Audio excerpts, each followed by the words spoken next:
Hello friends.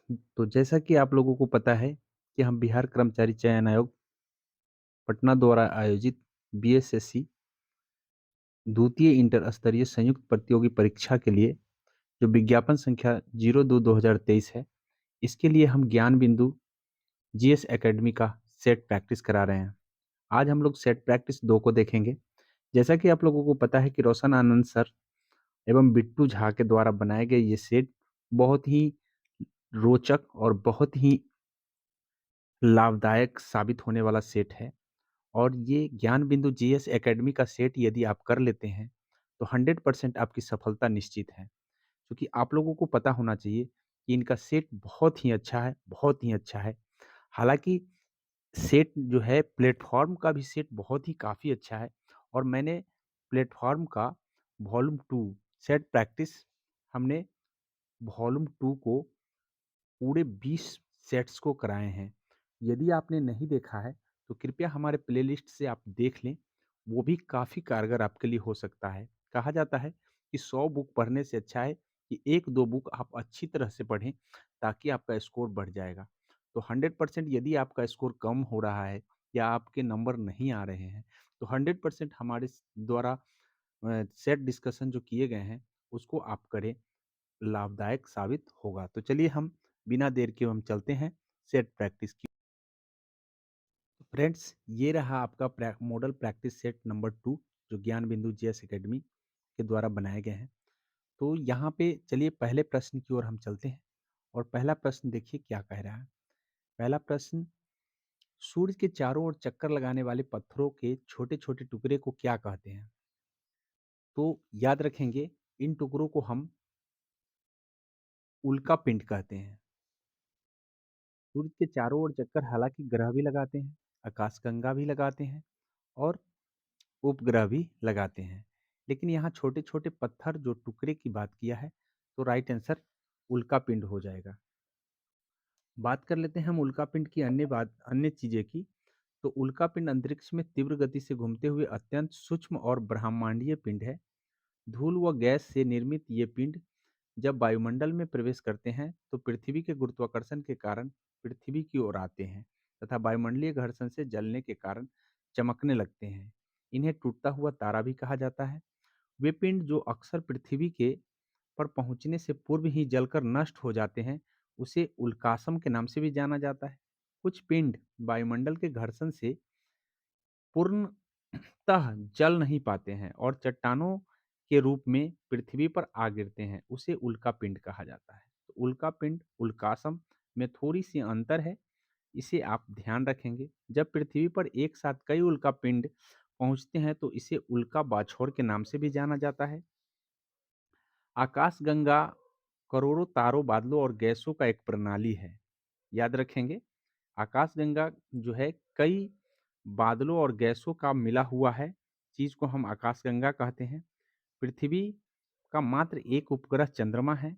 सूर्य के चारों ओर स्वतंत्र कक्षा में चक्कर लगाने वाले आकाशीय पिंड को ग्रह कहा जाता है और ग्रहों की संख्या टोटल 8 है। हालांकि पहले 9 थे, लेकिन 2006 में प्लूटो को ग्रह की श्रेणी से हटा दिया गया है। इतनी बात आप ध्यान रखेंगे। अगले प्रश्न की ओर बढ़ते हैं।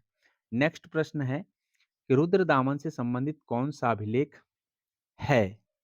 तो इसका राइट आंसर आपका हो जाएगा, रुद्रदामन से संबंधित अभिलेख जूनागढ़ अभिलेख है। शक महापच महाक्षत्रप रुद्रदामन का जूनागढ़ अभिलेख मौर्य साम्राज्य के इतिहास के विषय में जानकारी प्रदान करता है। रुद्रदामन संस्कृत का बड़ा प्रेमी था। उसने ही सबसे पहले विश्व युद्ध संस्कृत भाषा में जूनागढ़ अभिलेख जारी किया। इसके पहले के सभी अभिलेख प्राकृतिक भाषा में थे। रुद्रदामन ने सुदर्शन झील का जीर्णोद्धार करवाया था। इस झील का निर्माण मौर्य काल में हुआ था। इतनी बात आपको इस प्रश्न से याद रखने हैं। चलिए हम अगले प्रश्न की ओर बढ़ेंगे। नेक्स्ट प्रश्न नंबर 3 है। प्रश्न नंबर 3, जब किसी वस्तु को ऊर्ध्वाधर ऊपर फेंका जाता है, तब उच्चतम बिंदु पर वेग का मान क्या होगा? तो फ्रेंड्स, यहाँ लॉजिक है थोड़ा कि जब आप किसी वस्तु को ऊपर फेंकेंगे ऊपर फेंकेंगे तो लास्ट जो बिंदु होगा, ये बिंदु पर मान जो है वेग 0 हो जाता है। फिर यहाँ से गिरने के बाद वेग बढ़ना शुरू करता है। तो उच्चतम वेग का मान 0 होगा, उच्चतम स्थान पर वेग का मान 0 होगा। याद रखेंगे कि पिंड जब कोई ऊपर की ओर प्रक्षेपित किया जाता है तो एक निश्चित ऊंचाई के बाद गुरुत्वाकर्षण के कारण पुनः पृथ्वी पर वापस आता है और महत्तम ऊंचाई पर पिंड का वेग 0 होता है। इस बातों को ध्यान रखेंगे और इसमें आपको ध्यान रखना है कि इस डिस्टेंस को हम परास के नाम से जानते हैं। वस्तु द्वारा तय की गई दूरी परास होता है।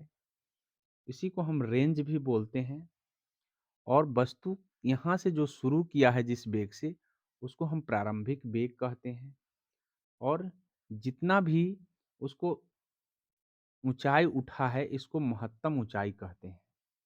इस बात को ध्यान रखेंगे। अगले प्रश्न की ओर बढ़ेंगे। प्रश्न नंबर 4 आपके सामने है। उस विकल्प को चयन करना है जो सही बैठता है। तो चलिए देखिए, बोला है फोन से बातचीत होता है तो टेलीविजन से दृश्य देखते हैं। रीजनिंग का सवाल है, इसका राइट आंसर बी हो जाएगा। अगले प्रश्न की ओर बढ़ते हैं। 5 नंबर प्रश्न है, वर्ल्ड हैप्पीनेस रिपोर्ट 2023 के अनुसार भारत का क्या स्थान है? तो 2023 में वर्ल्ड हैप्पीनेस और शांति दोनों में ही भारत का स्थान 126वां है। इस बातों को ध्यान रखेंगे। अगले प्रश्न की ओर बढ़ने से पहले अगले प्रश्न की ओर ही बढ़ जाते हैं, उससे पहले थोड़ा और कुछ जान लेते हैं। वर्ल्ड हैप्पीनेस रिपोर्ट 2023 में 137 देशों का मुआयना किया गया है, जिसमें 137वां स्थान अफगानिस्तान का आया है और भारत का स्थान 126वां रहा है। वर्ल्ड हैप्पीनेस रिपोर्ट में जीडीपी, जीवन की गुणवत्ता, जीवन की प्रत्याशा के आधार पर रेटिंग दिए जाते हैं। इतनी बात आपको ध्यान रखना है। प्रथम स्थान फिनलैंड हमेशा की तरह रहा है। डेनमार्क, आइसलैंड, इजरायल और नीदरलैंड क्रमशः दूसरे तीसरे स्थान पर रहे हैं। इतनी बात आपको ध्यान रखना है। फ्रेंड्स, अगला प्रश्न 6 है और 6 नंबर प्रश्न को देखिए। निम्नलिखित जोड़ों में से किसमें राजधानी का मिलान सही है? तो ध्यान रखेंगे, ट्यूनिस ट्यूनिसिया बोला है, कंपाला ये गलत है।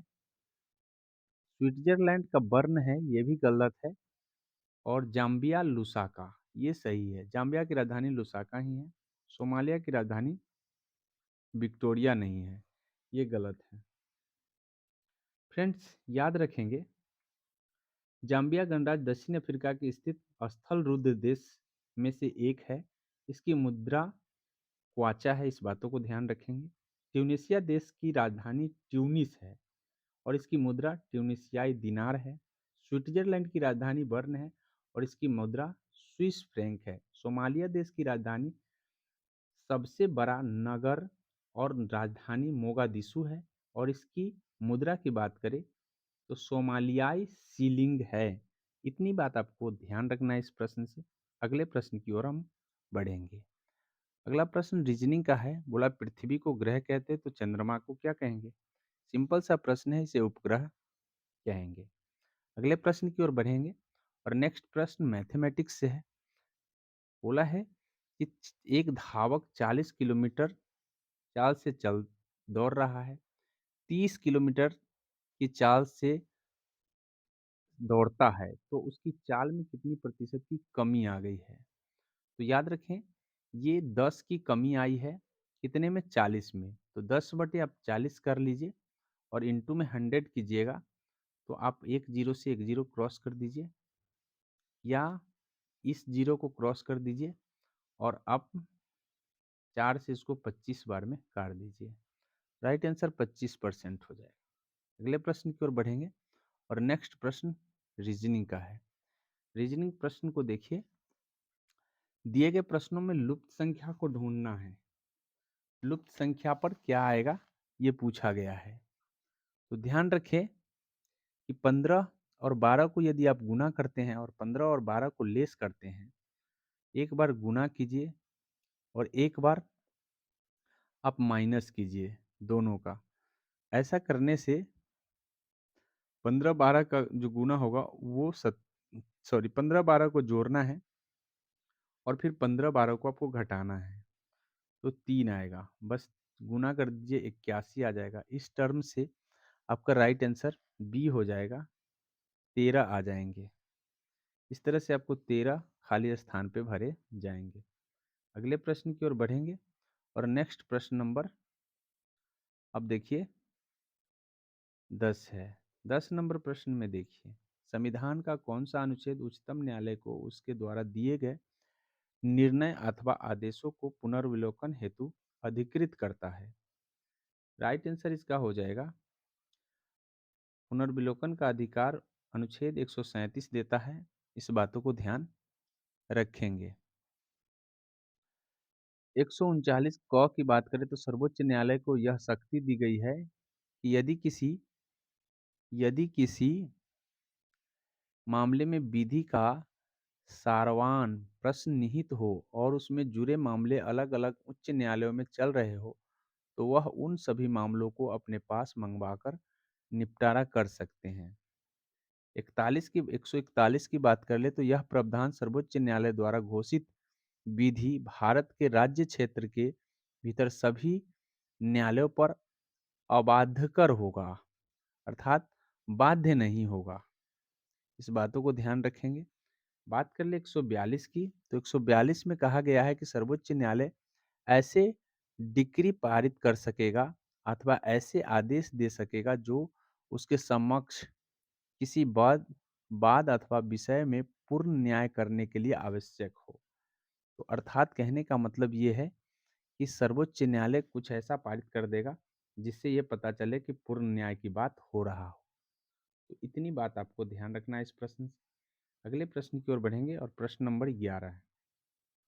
एल्कोहल तथा जल के मिश्रण से जल को अलग किया जाता है, तो प्रभाजी आसवन विधि से हम जल और एल्कोहल के मिश्रण को अलग करते हैं।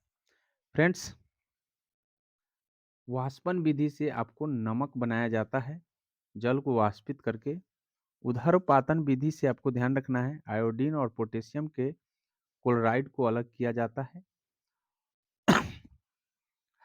वाष्पीकरण आपको बता दिए हैं। निस्तापन विधि से आपको ध्यान रखना है कि धातु का शोधन किया जाता है। इतनी बात आपको ध्यान रखना है। अगले प्रश्न की ओर बढ़ेंगे। उस विकल्प का चयन करना है जो सही दर्शाता है। बोला 3 का 25 है तो 1 का डैश होगा। याद रखेंगे,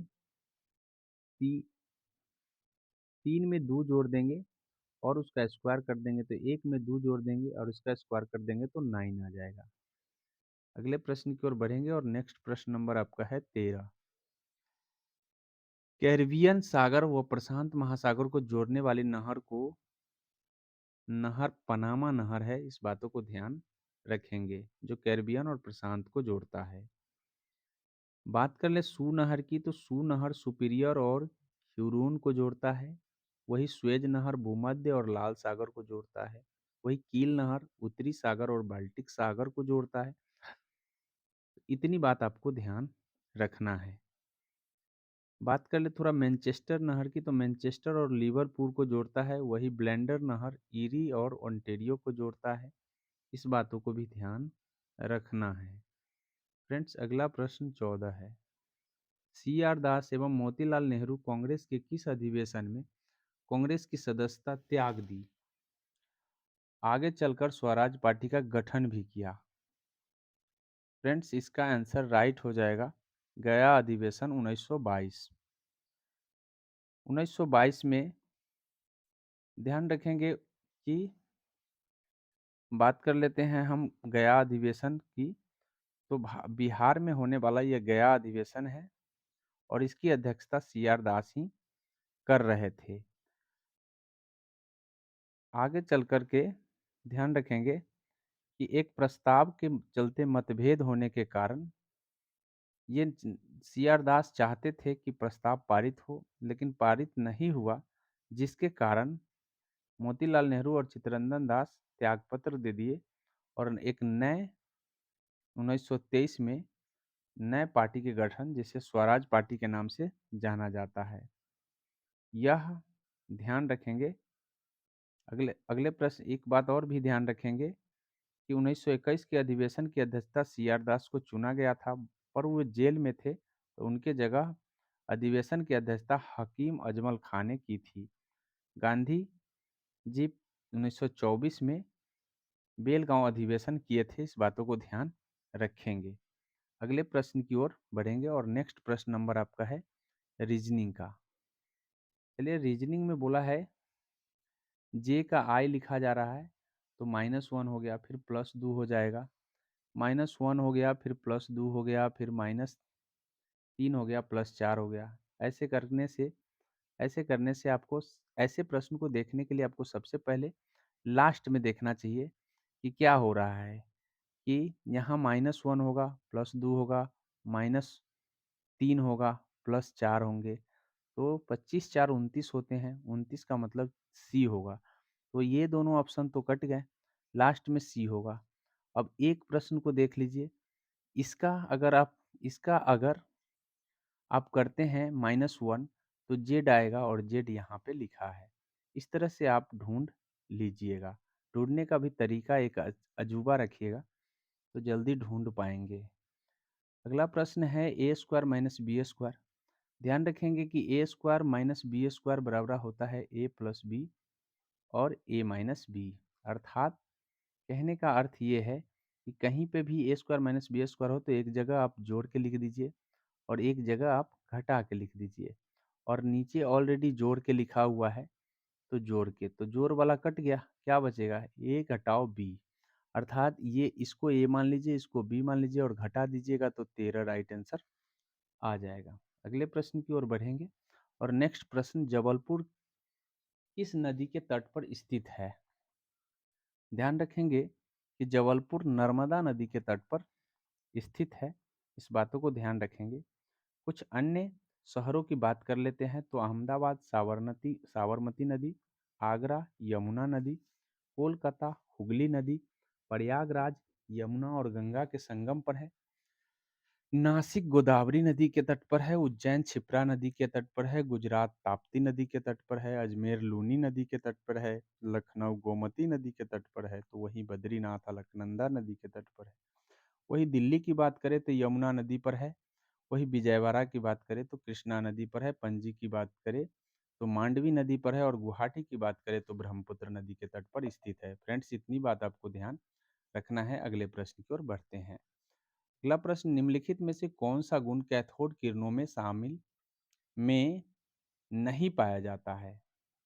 ध्यान रखेंगे, यह धातु की प्लेट को भेद नहीं सकता, ये गुण जो है कैथोड किरणों में नहीं पाया जाता है। तो ध्यान रखेंगे, ये नहीं पाए जाते हैं। धातु के प्लेट जो है भेद नहीं सकते, ये गुण नहीं पाए जाते हैं, इस बातों को ध्यान रखेंगे। बाद बाकी ऋणावेशित होता है, ये फोटोग्राफिकल प्लेट को प्रभावित करता है और ये गैसों को आयनीकृत कर देता है। अगले प्रश्न की ओर बढ़ेंगे और नेक्स्ट प्रश्न आपका रीजनिंग का है।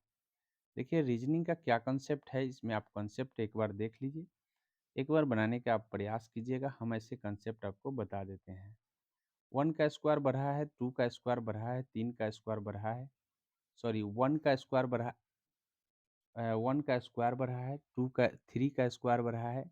उसके बाद आपको है प्रत्येक विषम संख्या के स्क्वायर बढ़ाते चले जाइए। लास्ट में आपको 1 3 5 7 9 11, तो आप 13 का स्क्वायर इसमें जोड़ दीजिए। जैसे ही 13 का स्क्वायर करिएगा 169, 9 8 होता है 17, 7 वाला 13 का स्क्वायर नहीं, 13 का स्क्वायर नहीं, सॉरी, पहले 1 का स्क्वायर बढ़ गया, फिर यहाँ 3 का स्क्वायर, फिर यहाँ 5 का स्क्वायर, फिर यहाँ 9 का स्क्वायर, तो फिर यहाँ 11 का, 9 के बाद 11 का स्क्वायर। 11 के स्क्वायर बढ़ाना है हमको, तो यानी 121 बढ़ाना है। याद रखें, इसको जोड़िएगा तो 199, डी आंसर आ जाएगा। अगले प्रश्न की ओर बढ़ेंगे और नेक्स्ट प्रश्न नंबर 20 होगा। चलिए 20 नंबर प्रश्न को देखिए, ये रहा 20 नंबर प्रश्न। ग्राम पंचायत किसके प्रति जवाबदेह होती है? तो इसका राइट आंसर ध्यान रखेंगे, ग्राम पंचायत पं, ग्राम सभा के प्रति जिम्मेवार होता है। ग्राम पंचायत ग्राम सभा के प्रति जिम्मेवार होंगे, इस बातों को ध्यान रखेंगे। ग्राम पंचायत ग्राम सभा के प्रति जवाबदेही होती है क्योंकि ग्राम सभा के लोग ही उसे चुनते हैं। ग्रामीण क्षेत्रों में ग्राम पंचायत लोकतांत्रिक सरकार का पहला स्तर है। पंचायती राज व्यवस्था एक ऐसी प्रक्रिया है जिसके द्वारा लोग अपनी सरकार में भाग लेते हैं। पंचायती जिला परिषद एक जिले के स्तर का होता है, वही पंचायत समिति प्रखंड स्तर का होता है। नेक्स्ट प्रश्न की ओर बढ़ेंगे और नेक्स्ट प्रश्न नंबर है 21। अगला प्रश्न बोला है कि संगत सभा का सुधारवादी संगठन की स्थापना की गई थी। तो ध्यान रखेंगे कि इसका राइट आंसर हो जाएगा बी, केशव चंद्र सेन के द्वारा किए गए थे। पूना सार्वजनिक सभा पूछेगा 1870 में, आपको ध्यान रखना है महादेव गोविंद रनाडे के द्वारा किए गए थे।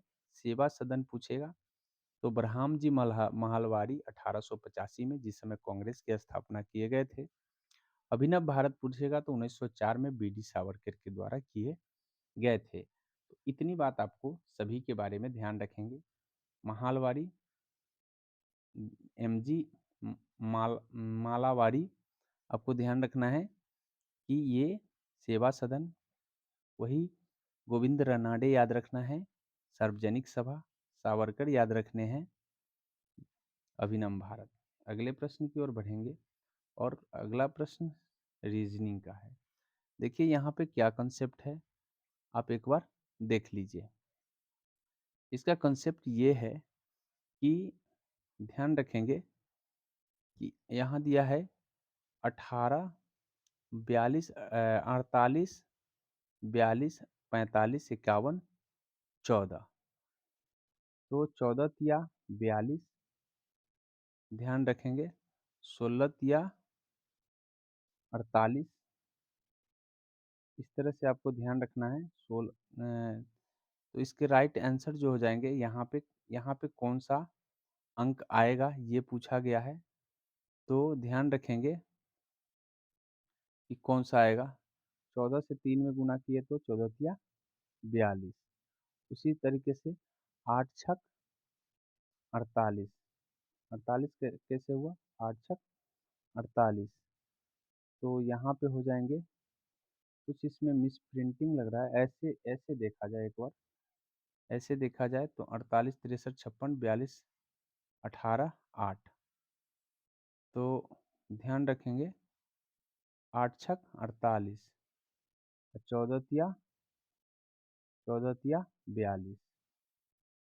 ठीक है, ऐसे किया गया है। उसी तरीके से आपका हो जाएगा अगला 21 या 63, 21 या 63 और 15 या 45, ऐसे करके किया गया है। तो थोड़ा सा इसमें उधेर बुन है, आप ध्यान से एक बार देख लेंगे। आपको मैं बता दे रहा हूँ, इसका राइट आंसर 21 हो जाएगा, 21 हो जाएगा, ध्यान रखेंगे। अगले प्रश्न की ओर बढ़ेंगे और अगला प्रश्न है, बोला है कि फातिमा और अहमद की आयु 3:8 के अनुपात में है, तो उनकी वर्तमान आयु। तो ध्यान रखें कि आयु का योग दिया हुआ है, तो मान लीजिए कि 3 और 8 जोड़कर 11, 11 यूनिट का मान 44 है, तो 1 यूनिट का मान हो जाएगा आपको 4। आपसे क्या पूछा है, उनके आयु का अंतर। तो इनकी यूनिट में अंतर कितने का है, तो 5 का, तो 5 से इसमें गुना कर दीजिए, 20 आंसर हो जाएगा। अगले प्रश्न की ओर बढ़ेंगे और नेक्स्ट प्रश्न नंबर है 24। रीजनिंग का सवाल है, देख लीजिए आगे बोला है क्या आएगा। तो इसमें क्या कंसेप्ट है, आप इसको समझ लें। सबसे पहले कंसेप्ट ये है कि गुना 2 कर दीजिए, फिर प्लस 3 कर दीजिए, फिर गुना 4 कर दीजिए, फिर प्लस 5 कर दीजिए। ऐसे करने से 10 दूना 20, 3 23, 23 या 69, 23 या 3 तेईस, 23 चौका 92 हो जाएगा। तो 92 राइट आंसर इसका हो जाएगा। फिर 92 5 जोड़ देंगे तो 97 हो जाएगा। अगले प्रश्न की ओर बढ़ेंगे। राज्यसभा चुनाव, राज्य चुनाव आयुक्त को हटाया जा सकता है। तो राज्य चुनाव आयुक्त को आपको ध्यान रखना है कि उच्च न्यायालय के न्यायाधीश के हटाने की प्रक्रिया के अनुसार हटाया जा सकता है राज्य चुनाव आयुक्त को। अगला श्रृंखला में क्या आएगा, रीजनिंग का सवाल है। कंसेप्ट ये है, आपको ध्यान रखना है कि कंसेप्ट ये है कि सबसे पहले यहाँ पे देखिए कितना बढ़ा तो 20, फिर कितना बढ़ा तो 10, फिर कितना बढ़ा तो 10। ऐसे करने से आपको ध्यान 10 10 देख लीजिए, 20 आ गया, 10 आ गया, 10 आ गया। फिर उसके बाद आपको ध्यान रखना है 15 आ जाएंगे, फिर 30 आ जाएंगे, फिर 75 आ जाएंगे, फिर 225 आ जाएंगे। तो अब देखिए कि ये कितना गुना हुआ। तो पहले हाफ गुना हुआ, फिर 1 गुना हुआ, फिर उसके बाद 1.5 गुना हुआ। इस तरह से 1.5 गुना के बाद हो जाएगा 2 गुना, 2 गुना के बाद अढ़ाई गुना, अढ़ाई गुना के बाद 3 गुना। तो 3 गुना के बाद कितने होने चाहिए? तो 3 गुना ही होना चाहिए। तो अगला हो जाएगा आपको 300, 387। इसका 3 गुना कीजिएगा तो सॉरी, इसका 162 का 3 गुना कीजिएगा तो आपका हो जाएगा कितना? देख लीजिए गुना करके, 387 इसका राइट आंसर हो जाएगा। 387 राइट आंसर इसके हो जाएंगे। आप इस तरह से देख लेंगे एक बार। अगला प्रश्न है, अगले प्रश्न की ओर बढ़ेंगे और नेक्स्ट प्रश्न नंबर है आपका, शक्कर के किण्वन से क्या बनता है? तो शक्कर के किण्वन से इथाइल अल्कोहल बनता है। याद रखें किण्वन विधि से अल्कोहल ही बनते हैं और ये अल्कोहल इथाइल अल्कोहल होते हैं जो बियर बनाने, औषधियाँ बनाने और प्लास्टिक रंग साबुन आदि बनाने में किया जाता है। लैक्टिक एसिड किण्वन के द्वारा ही बनता है और butyric acid bacillus butyric clostridium butyric नामक जीवाणु शर्करा से बनाए जाते हैं। नेक्स्ट प्रश्न नंबर आपका मैथमेटिक्स का है। बोला है 6 संख्याओं से पहली 5 संख्या को जोड़ छठी संख्या से 7 गुना है। तो बोला है कि 6 संख्याएं हैं और जिनमें 5 गो संख्या का जो जोड़ आएगा वो छठी संख्या से 7 गुना होगा। छठी संख्या हमको पता नहीं तो x मान लिए। इसका मतलब है कि 7x जो होगा 5 संख्या का योग होगा। तो 5 संख्या यहाँ है और एक संख्या यहाँ है, टोटल हो गए 6 संख्या। 6 को जोड़ने से हमको 8x मिलता है। बोला है उनका औसत 136 है। इसका मतलब 6 संख्या का योग औसत जो है ना 136 है, तो योग हो जाएंगे 136 गुने 6। 8 से इसको कैंसिल कीजिएगा तो ये 17 बार में काट जाएगा। 17 छक्का होता है 102। अर्थात छठी संख्या हमसे पूछा है तो छठी संख्या को हम x माने हैं। तो छठी संख्या x, तो 17 छक्का 102, 102 इज द राइट आंसर हो जाएगा। आप एक बार इसको करके देखेंगे, एक बार फिर से समझ ले।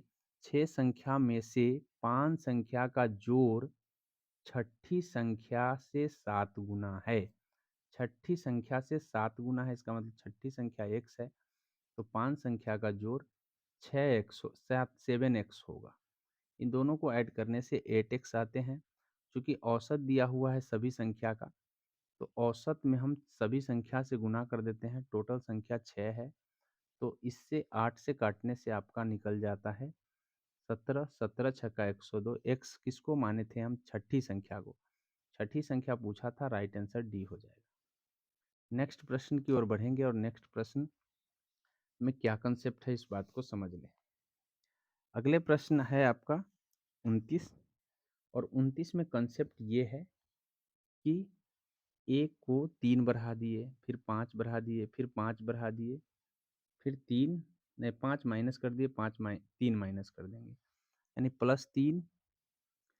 ए में +3 कर दिए, फिर +3 कर दिए। इस तरह से आपको ध्यान रखना है कि +3 कीजिएगा तो जे आ जाएगा, सब में जे दिया हुआ है। तो देख लीजिए कि जे वाले तो सभी में है।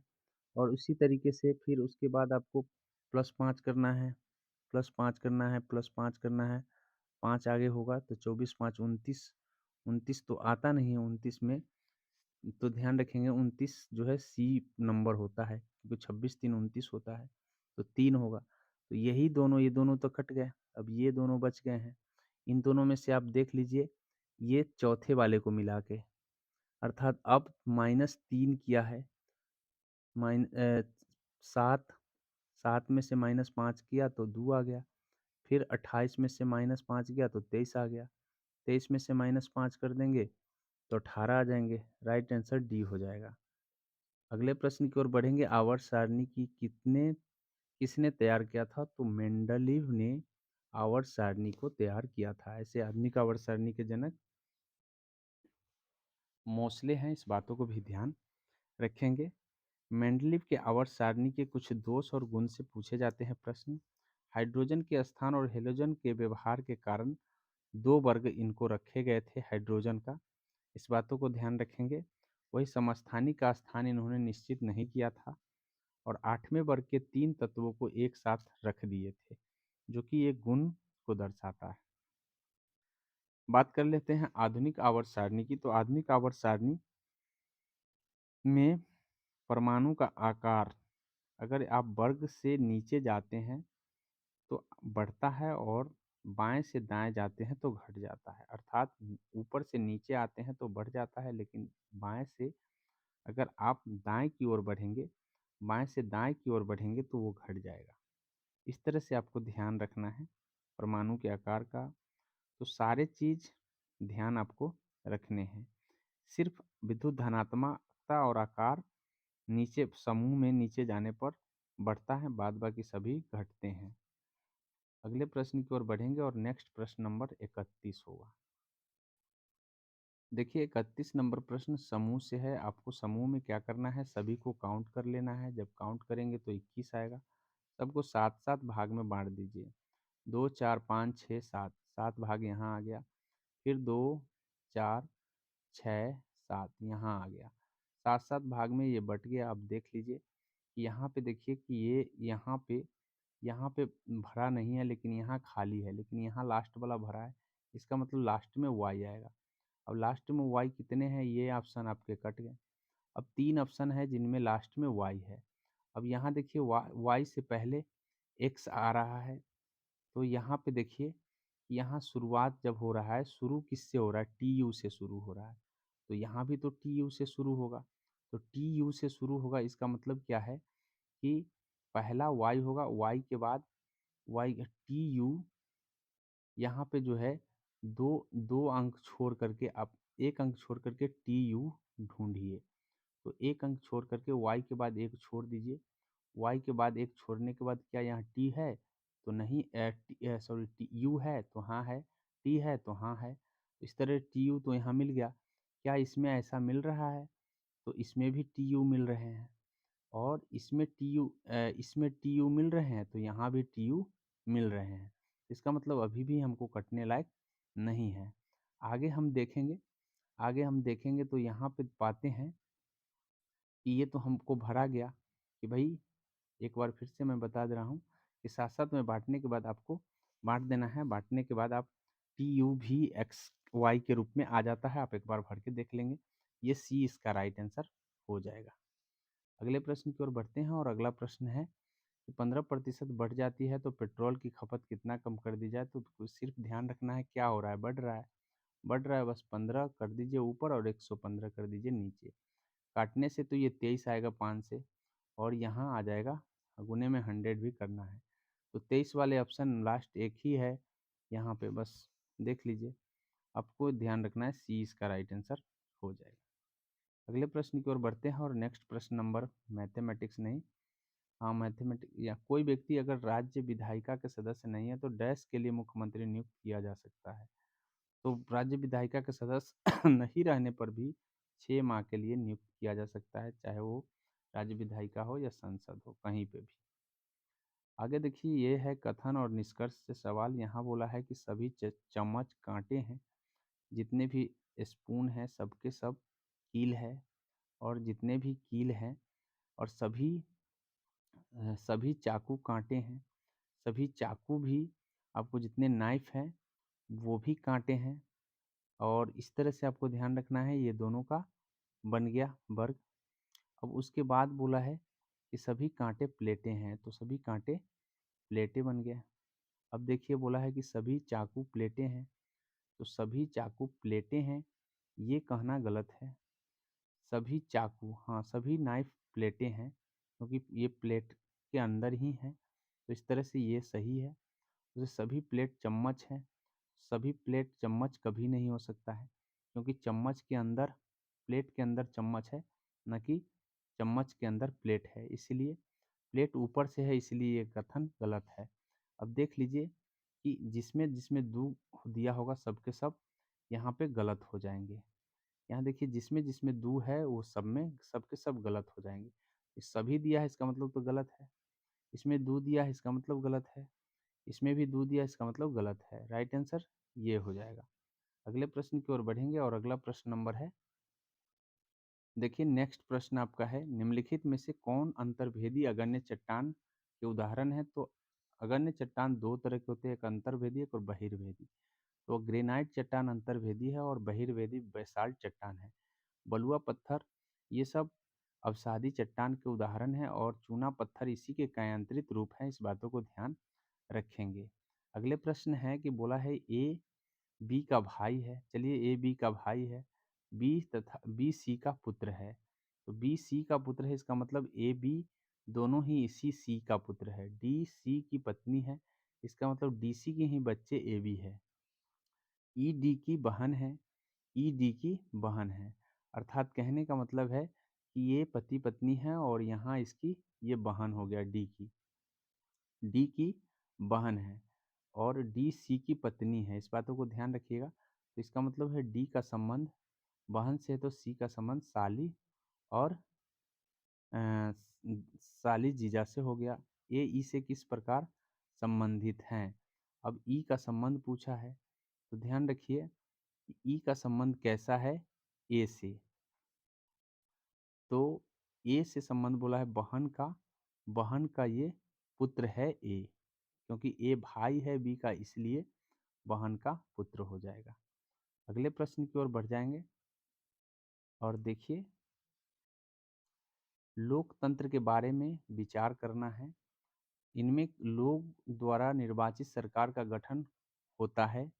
लोकतंत्र वर्तमान में सत्तासीन लोगों को हराने की संभावना काफ़ी होती है, तो ये कोई ज़रूरी नहीं है कि सत्तासीन लोगों को हराने की संभावना होती है, लेकिन याद रखें हाँ, हो भी सकता है कि संभावना व्यक्त कर रहा है, कोई 100% सत्य बात नहीं कर रहा है, तो ये सही होगा। अगर 100% सत्य बात कहता तो गलत हो जाता, इसलिए ये दोनों सही है। प्रत्येक मत का मूल्य एक ही होता है, तो एक वोट एक व्यक्ति एक वोट ही होता है, राइट आंसर बी हो जाएगा। अगले प्रश्न की ओर बढ़ेंगे और अगला प्रश्न, निम्नलिखित में कौन सी तरंगे अनुदैर्ध्य तरंगे हैं? तो याद रखेंगे भूकंप में तीन तरह की तरंग होती है, जिसमें से आपको ध्यान रखना है प्रा, प्राकृतिक तरंगे पी तरंगे हैं, यह ठोस द्रव और गैस सभी में संचरित होता है। एस तरंगे सिर्फ एस से सॉइल होता है और इस सिर्फ ठोस में ही संचरित होता है। और यहाँ पे बोला है कि कौन सी तरंग अनुदैर्ध्य होता है, तो अनुदैर्ध्य तरंगे आपको ध्यान रखना है पी तरंगे अनुदैर्ध्य तरंगे है, वही एस तरंगे अनुप्रस्थ तरंगे हैं, इस बातों को ध्यान रखेंगे। अनुप्रस्थ तरंगे है और एल तरंगे को लव तरंगे के नाम से जाने जाते हैं और ये इसका वेग काफ़ी कम होता है, इसीलिए ये काफ़ी खतरनाक भी होता है। ध्यान रखेंगे कि भूकंप लेखी को सिस्मोग्राफ कहते हैं और तीन तरह का स्केल होता है। एक रोसी-फेरल स्केल जिसका मापक 1 से 11 रखे गए हैं, वही मार्केली स्केल में 12 मापक रखे गए हैं, वही रिक्टर स्केल है जो 0 से 10 तक मापक हैं। तो इतनी बात आपको तीनों के बारे में याद रखना है। अगले प्रश्न की ओर हम बढ़ जाएंगे और नेक्स्ट प्रश्न नंबर 39 है, रिलेशन से संबंधित है। रिलेशन में आपको 100% रीजनिंग आना चाहिए था। बोला है जे आई का संबंध पूछा है, तो जे पत्नी हो गया, जे पत्नी हो गया किसका? आई का, आई का पत्नी है, इसका मतलब ये पति हो गए। उसके बाद है एच का, आई एच का पिता है, आई एच का पिता है, ठीक है। उसके बाद है एच ए, उसके बाद आपको ध्यान रखना है, ये वाला क्या संकेत कर रहा है, तो ये वाला संकेत कर रहा है आपको पति का। तो इसका मतलब क्या है, एच जी का पति है, एच जी का पति है तो ये पत्नी हो गया। उसके बाद आपको ध्यान रखना है ये किसका संकेत कर रहा है, तो ये संकेत कर रहा है, आपको ध्यान रखना है कि ये संकेत कर रहा है माँ का। इसका मतलब क्या है कि जी जो है माँ है एफ का। क्लियर। अब आई का संबंध पूछा है कि आई कौन है, तो ये पिता के पिता है, पिता के पिता है, तो पिता का पिता दादा हो गए। राइट आंसर ए हो गया। अगले प्रश्न की ओर बढ़ेंगे, तो बोला ए बी से 20% कम है। ए बी से 20% कम है, इसका मतलब ए बी का रेशियो जो होगा वो 4:5 का होगा। क्योंकि अगर हम बी फ्रैक्शन में बदले तो 80 हो जाएंगे 100। बी से 20% कम है तो बी 100 हो गया, ए 80 हो गया। इस तरह से काटेंगे तो 4:5 आ जाएगा। सी डी से 20% अधिक है, तो सी डी से 30% अधिक है। इसका मतलब 130/100 करेंगे तो 13:10 हो जाएगा। 13:10, 13:10 हो गए यहाँ पे। अब ए बी सी का रेशियो निकाल दीजिए।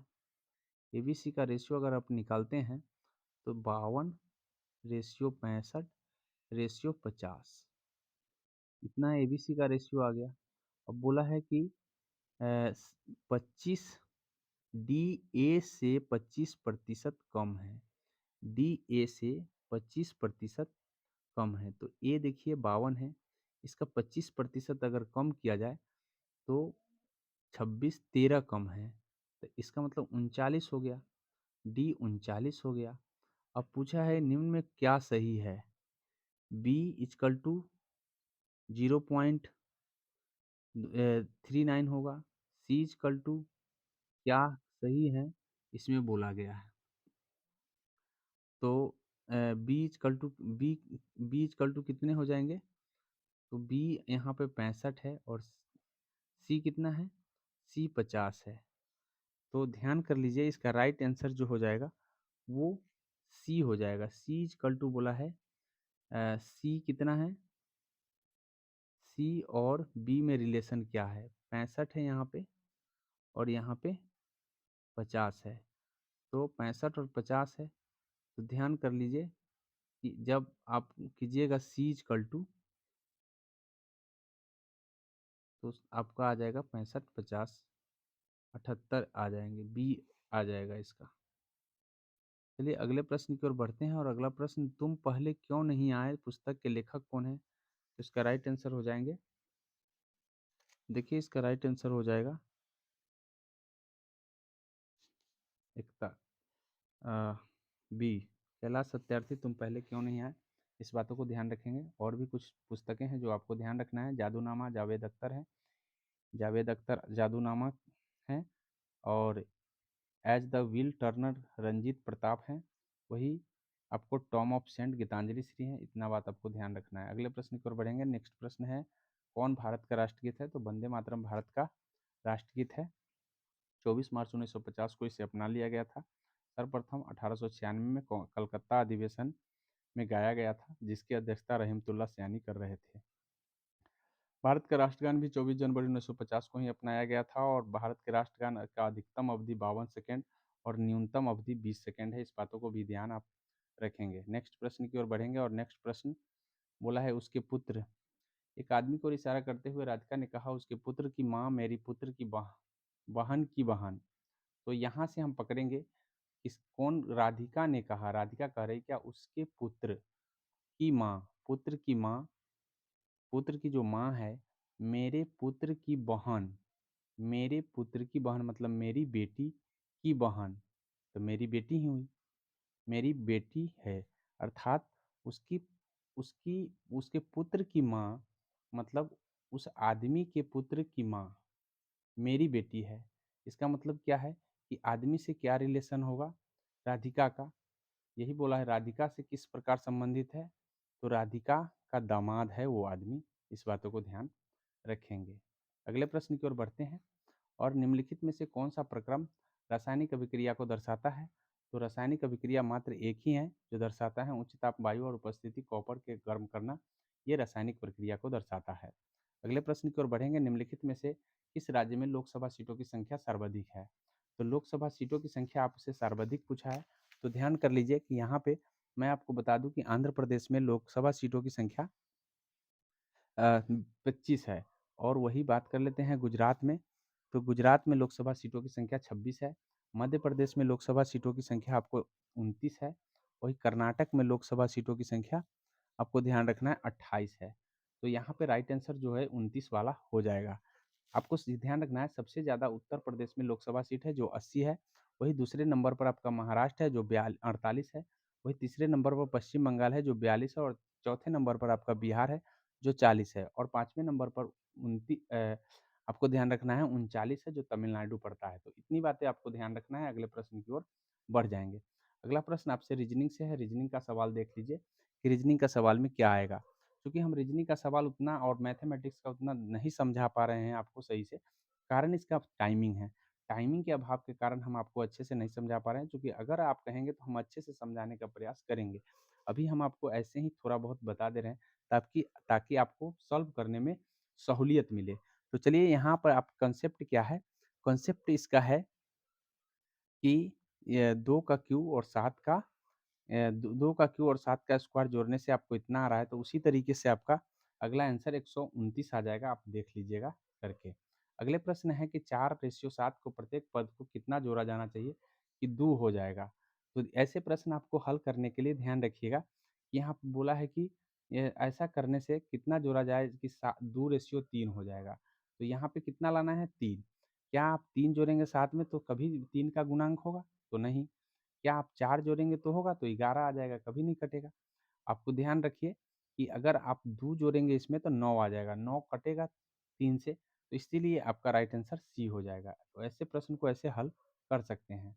ऐसे ये सीटिंग अरेंजमेंट है, आप देख लीजिए, इसको करके देख लीजिएगा। मैं अभी इसमें करूँगा तो काफ़ी समय लग जाएँगे सेट को बताने में। इसलिए इसको आपको ये अरेंजमेंट कर लेना है। इसका राइट आंसर जो है ध्यान रखेंगे बी हो जाएगा। इसका इसका अरेंजमेंट आपको हम बता दे रहे हैं। अरेंजमेंट जो है आएगा यहाँ टी आएगा, फिर क्यू आएगा, फिर आर आएगा, फिर उसके बाद पी आएगा, फिर यू आएगा, एस आएगा, वी आएगा। ऐसे बैठ रहा है, आप इसको देख लीजिएगा। अगले प्रश्न की ओर बढ़ेंगे और अगला प्रश्न 49 है। 49 राष्ट्रपति के निर्वाचन मंडल के संबंधित प्रावधान किस देश से लिया गया है? तो निर्वाचन संबंधी प्रावधान आपको आयरलैंड के संविधान से लिए गए हैं।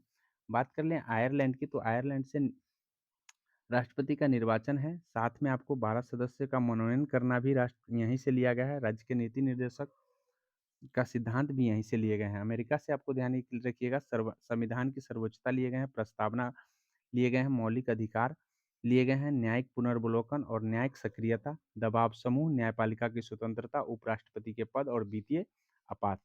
वही बात कर लेते हैं दक्षिण अफ्रीका के संविधान के संशोधन प्रक्रिया और राज्य के सदस्यों का निर्वाचन की बात। राज्यसभा के सदस्य का निर्वाचन यदि आपसे कहेगा तो मनोनयन आपको ध्यान रखना है आयरलैंड से, लेकिन निर्वाचन आपका है दक्षिण अफ्रीका के संविधान से। इतनी बात आपको ध्यान रखना है। अगले प्रश्न की ओर बढ़ते हैं। निम्नलिखित में से कौन सा तत्व सोलर सेल को बनाने के लिए मुख्यतः रूप से उपयोग किया जाता है? सोलर सेल बनाने के लिए आपको ध्यान रखना है सिलिकॉन का उपयोग किया जाता है। सोलर सेल एक ऐसी युक्ति है जिसकी सहायता से सौर ऊर्जा को विद्युत ऊर्जा में कन्वर्ट कर दिया जाता है। सिलिकॉन का उपयोग याद रखिएगा कार्बोरेंडम के निर्माण में किया जाता है। इसकी सहायता से लोहे के अम्लरोधी बनाया जाता है। विभिन्न मिश्र धातु का निर्माण किए जाते हैं। कांच के सीमेंट उद्योग में सिलिका के रूप में प्रयोग किया जाता है। तो इतनी बात आपको ध्यान रखना है। अगले प्रश्न की ओर बढ़ेंगे और नेक्स्ट प्रश्न नंबर 51 है। 51 में आपसे बोला है कि एक कक्षा में 5 लड़कियां सीधी पंक्ति में बैठी हैं। तो यहाँ भी आपको एडजस्ट करना है। जब आप इसको एडजस्ट करेंगे तो आपका जो एडजस्टिंग हो जाएगा, यहाँ बी आएगा, फिर ई आएगा, फिर डी आएगा, फिर ए आएगा, फिर सी आएगा। पूछा है बीच में कौन आएगा, तो राइट आंसर इसका डी हो जाएगा। आप करके एक बार देख लेंगे। इस तरह से किस आंग्ल मैसूर युद्ध में अंग्रेजों के फौज ने टिप्पू को सुल्तान को मार डाला? तो चौथे आंग्ल युद्ध में आपको टिप्पू मारा गया था। इस बातों को ध्यान रखेंगे। 1799 में चौथे आंग्ल मैसूर युद्ध हुआ था और इसमें मारा गया था। याद रखेंगे मैसूर और अंग्रेजों का युद्ध 4 अंग हुए थे, जिसमें से पहला 1967 हुआ था, दूसरा 1767, 1780, 1790, 1799, जिसमें से आपको 3 संधि हुई थी, जिसमें मद्रास की संधि, मंगलौर की संधि और श्रीरंगपट्टनम की संधि लास्ट संधि थी।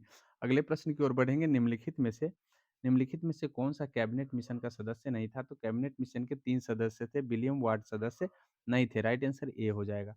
क्रिप्स मिशन थे, पैंथिक लॉरेंस थे और अलेक्जेंडर थे। इस बातों को ध्यान रखेंगे। कैबिनेट मिशन मार्च 1946 में आया था, पैंथिक लॉरेंस की अध्यक्षता में यह, और जो ब्रिटेन में भारत सचिव अध्यक्ष एवं ब्रिटेन में भारत सचिव थे पैंथिक लॉरेंस, इस बातों को ध्यान रखेंगे। एबी अलेक्जेंडर नौसेना मंत्री थे और स्टेवर्ट क्रिस अध्यक्ष बोर्ड ऑफ ट्रेड के थे। बोर्ड ऑफ ट्रेड के अध्यक्ष आपको ध्यान रखना है स्टेफर्ड क्रिप्स। कैबिनेट मिशन सिफारिश पर नवंबर 1940 में संविधान सभा का गठन हुआ था। संविधान सभा के लिए चुनाव जुलाई अगस्त 1946 में किए गए थे। इस बातों को ध्यान रखेंगे। अगले प्रश्न की ओर बढ़ेंगे। एक मोबाइल फ़ोन के विक्रय मूल्य दिया गया है जो 8.4% लाभ पर बेचा गया। मोबाइल का फ़ोन का लागत मूल्य पूछा है। तो ध्यान रखिएगा कि विक्रय मूल्य ये दिया हुआ है और यहाँ इसमें क्रय मूल्य पूछा है। तो आप 8%, यहाँ 8%, 8.4% है, तो क्या इसका 10% निकालने से आपको नहीं पता है कि 5,200 आएगा? जब आप 52,000 में 5,000 जोड़ जोड़ेंगे तो 59,000 आएगा? नहीं आएगा, इसीलिए ये कट गया। तो 50,000 भी तो नहीं होगा, अब 45,000 भी नहीं होगा, जब 52,000 नहीं हुआ, तो राइट आंसर इसका 55,000 हो जाएगा। तो इस तरह से हम ट्रिकी से थोड़ा-सा काम कर लेते हैं तो जल्दी हल कर पाते हैं। अगले प्रश्न की ओर बढ़ेंगे। समीरा पूर्व की दिशा की ओर मुँह करके खड़ा है और अपने दाएँ ओर जब पूर्व से दाएँ ओर मुड़ता है तो इसका मतलब क्या है कि वह नीचे की दक्षिण की ओर मुड़ता है, और दक्षिण की ओर जब मुड़ता है अर्थात पूर्व की ओर खड़ा है और दक्षिण की ओर मुड़ जा रहा है। उसके बाद वह फिर 5 मीटर चला और दाहिना मुड़ा। दाहिना मुड़ने का मतलब है पश्चिम की ओर मुड़ा और 7 मीटर चला। फिर वह बाएँ मुड़ा और 4 मीटर चला। बाएँ मुड़ने का मतलब है कि नीचे दक्षिण की ओर मुड़ा और 4 मीटर चल लिया। फिर उसके बाद अब उसकी मुख किस दिशा की ओर पूछा है तो दक्षिण दिशा की ओर राइट आंसर हो गया। नीचे की ओर है तो दक्षिण दिशा की ओर हो गया। पूर्वोत्तर परिषद के अस्तित्व में कब आया था? पूर्वोत्तर परिषद का अस्तित्व 1972 में आए थे। इस बातों को ध्यान रखेंगे। कोट कुल जो है परिषद उत्तरीय क्षेत्रीय परिषद है, केंद्रीय परिषद है और पूर्वी क्षेत्रीय परिषद है, वही पश्चिमी क्षेत्रीय परिषद है और दक्षिणी क्षेत्रीय।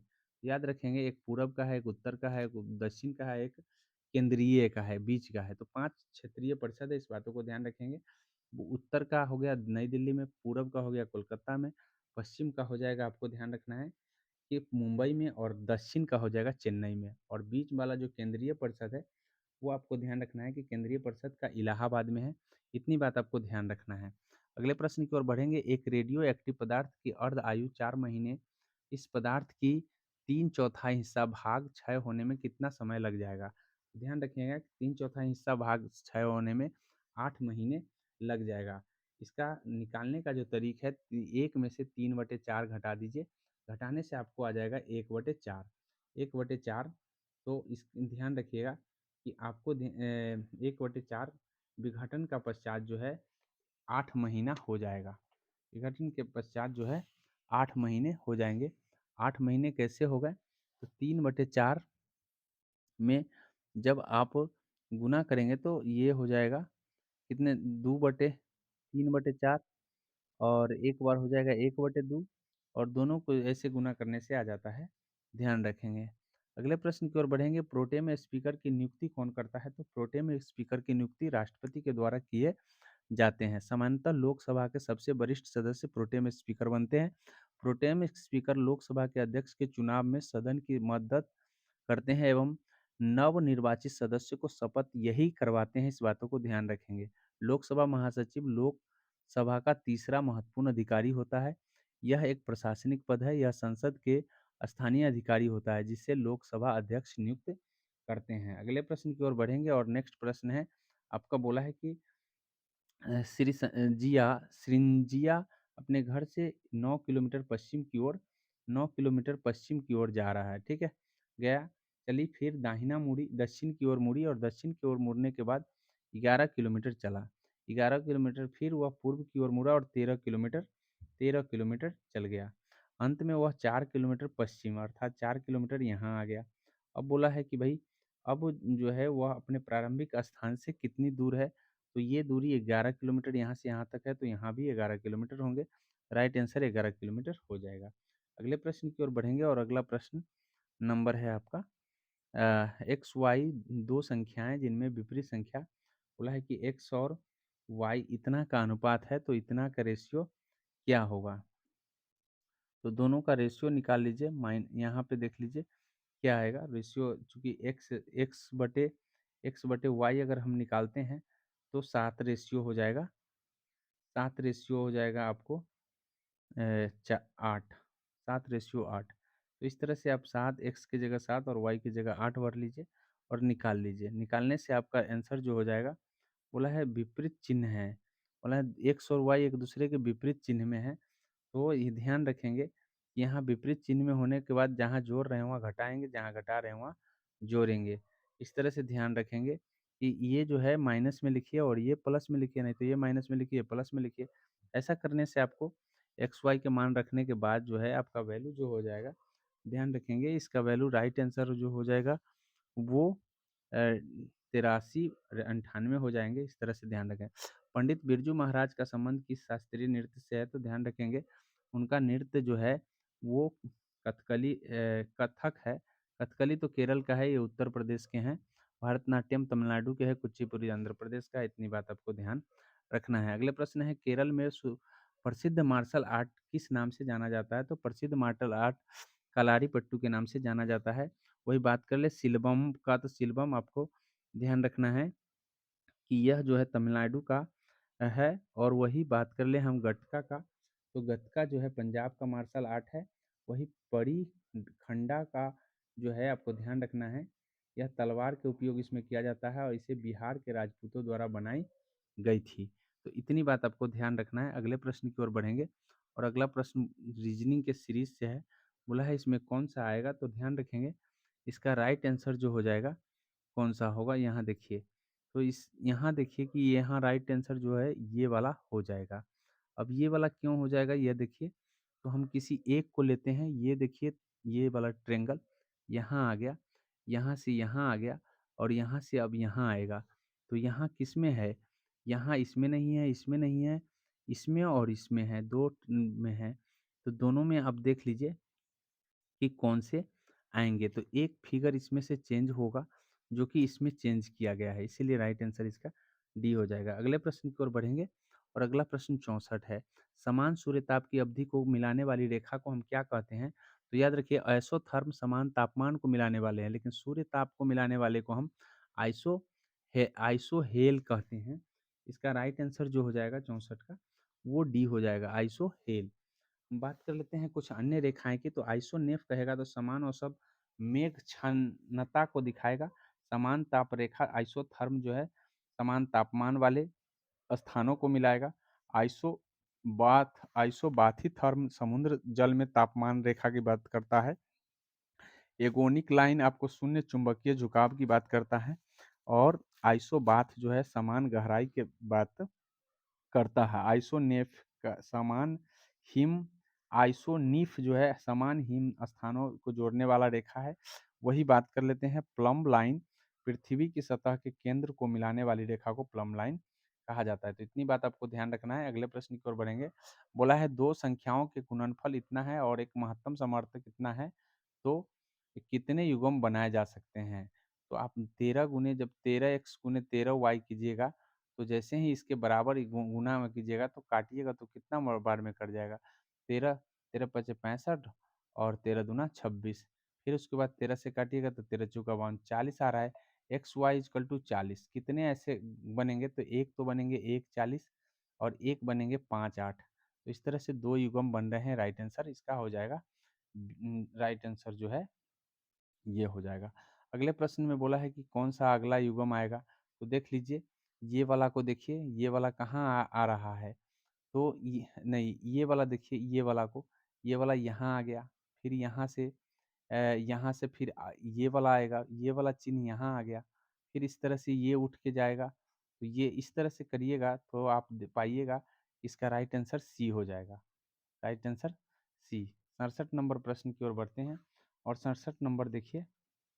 67 में बोला है कि निम्नलिखित जनजातियों में से कौन सा भारत के अंडमान और निकोबार द्वीप समूहों में की मूल निवासी है। तो अंडमान और निकोबार द्वीप समूह के मूल निवासी आपको रेंगमा है। रेंगमा को हम अंडमान निकोबार द्वीप समूह का मूल निवासी नहीं है बोला है, तो रेंगमा नहीं है, इस बातों को ध्यान रखेंगे। ओंजे है, सेम्पेन है और हालचू है, ये सभी अंडमान निकोबार में पाए जाते हैं, लेकिन रेंगमा नहीं पाए जाते हैं, इस बातों को ध्यान रखेंगे।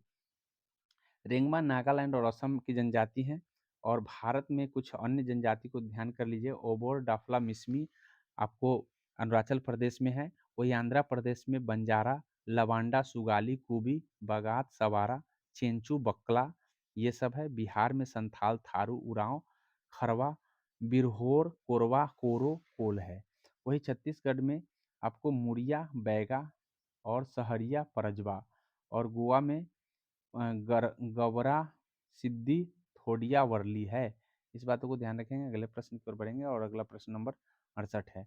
प्रश्न नंबर 68 की ओर बढ़ते हैं और बोला है कि खाने के नमक किसके बने होते हैं। तो खाने के नमक आपको ध्यान रखना है मजबूत अम्ल और मजबूत क्षार के बने होते हैं। इसका राइट आंसर जो हो जाएगा, राइट आंसर ध्यान रखेंगे बी हो जाएगा। मजबूत दोनों ही रहते हैं, सोडियम हाइड्रोक्साइड और HCl के मेल से बनता है, तो दोनों ही मजबूत होते हैं। इसमें बोला है कि त्रिभुजों की संख्या काउंट कीजिए। तो त्रिभुजों की संख्या आप जब काउंट करेंगे तो इसका राइट आंसर जो हो जाएगा आपको 28 त्रिभुज इसमें है। काउंट करके देख लेंगे।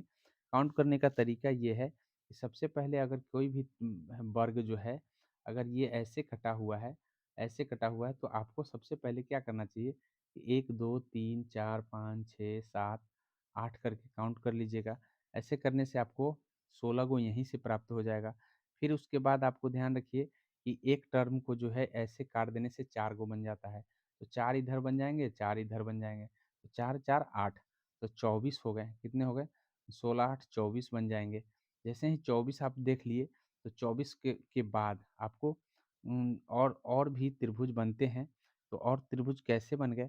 तो एक लाइन इसको हटाइएगा तो एक त्रिभुज, एक लाइन यहाँ से हटाइएगा तो एक त्रिभुज, एक लाइन यहाँ से हटाइएगा, या आप किसी भी वर्ग को ऐसे काट देते हैं तो 1 2 3 4 4 तो यहीं से होगा, 4 दूना 8 को इसमें बने, 8 को इसमें बने तो 16 गो 16 गो, जिसमें से हम इसमें कुछ काउंट कर चुके हैं, इसीलिए यहाँ पे 28 गो, 4 गो घट जाएगा। 32 होता लेकिन 4 गो घट जाएगा, 4 गो काउंट ऑलरेडी हो चुका है।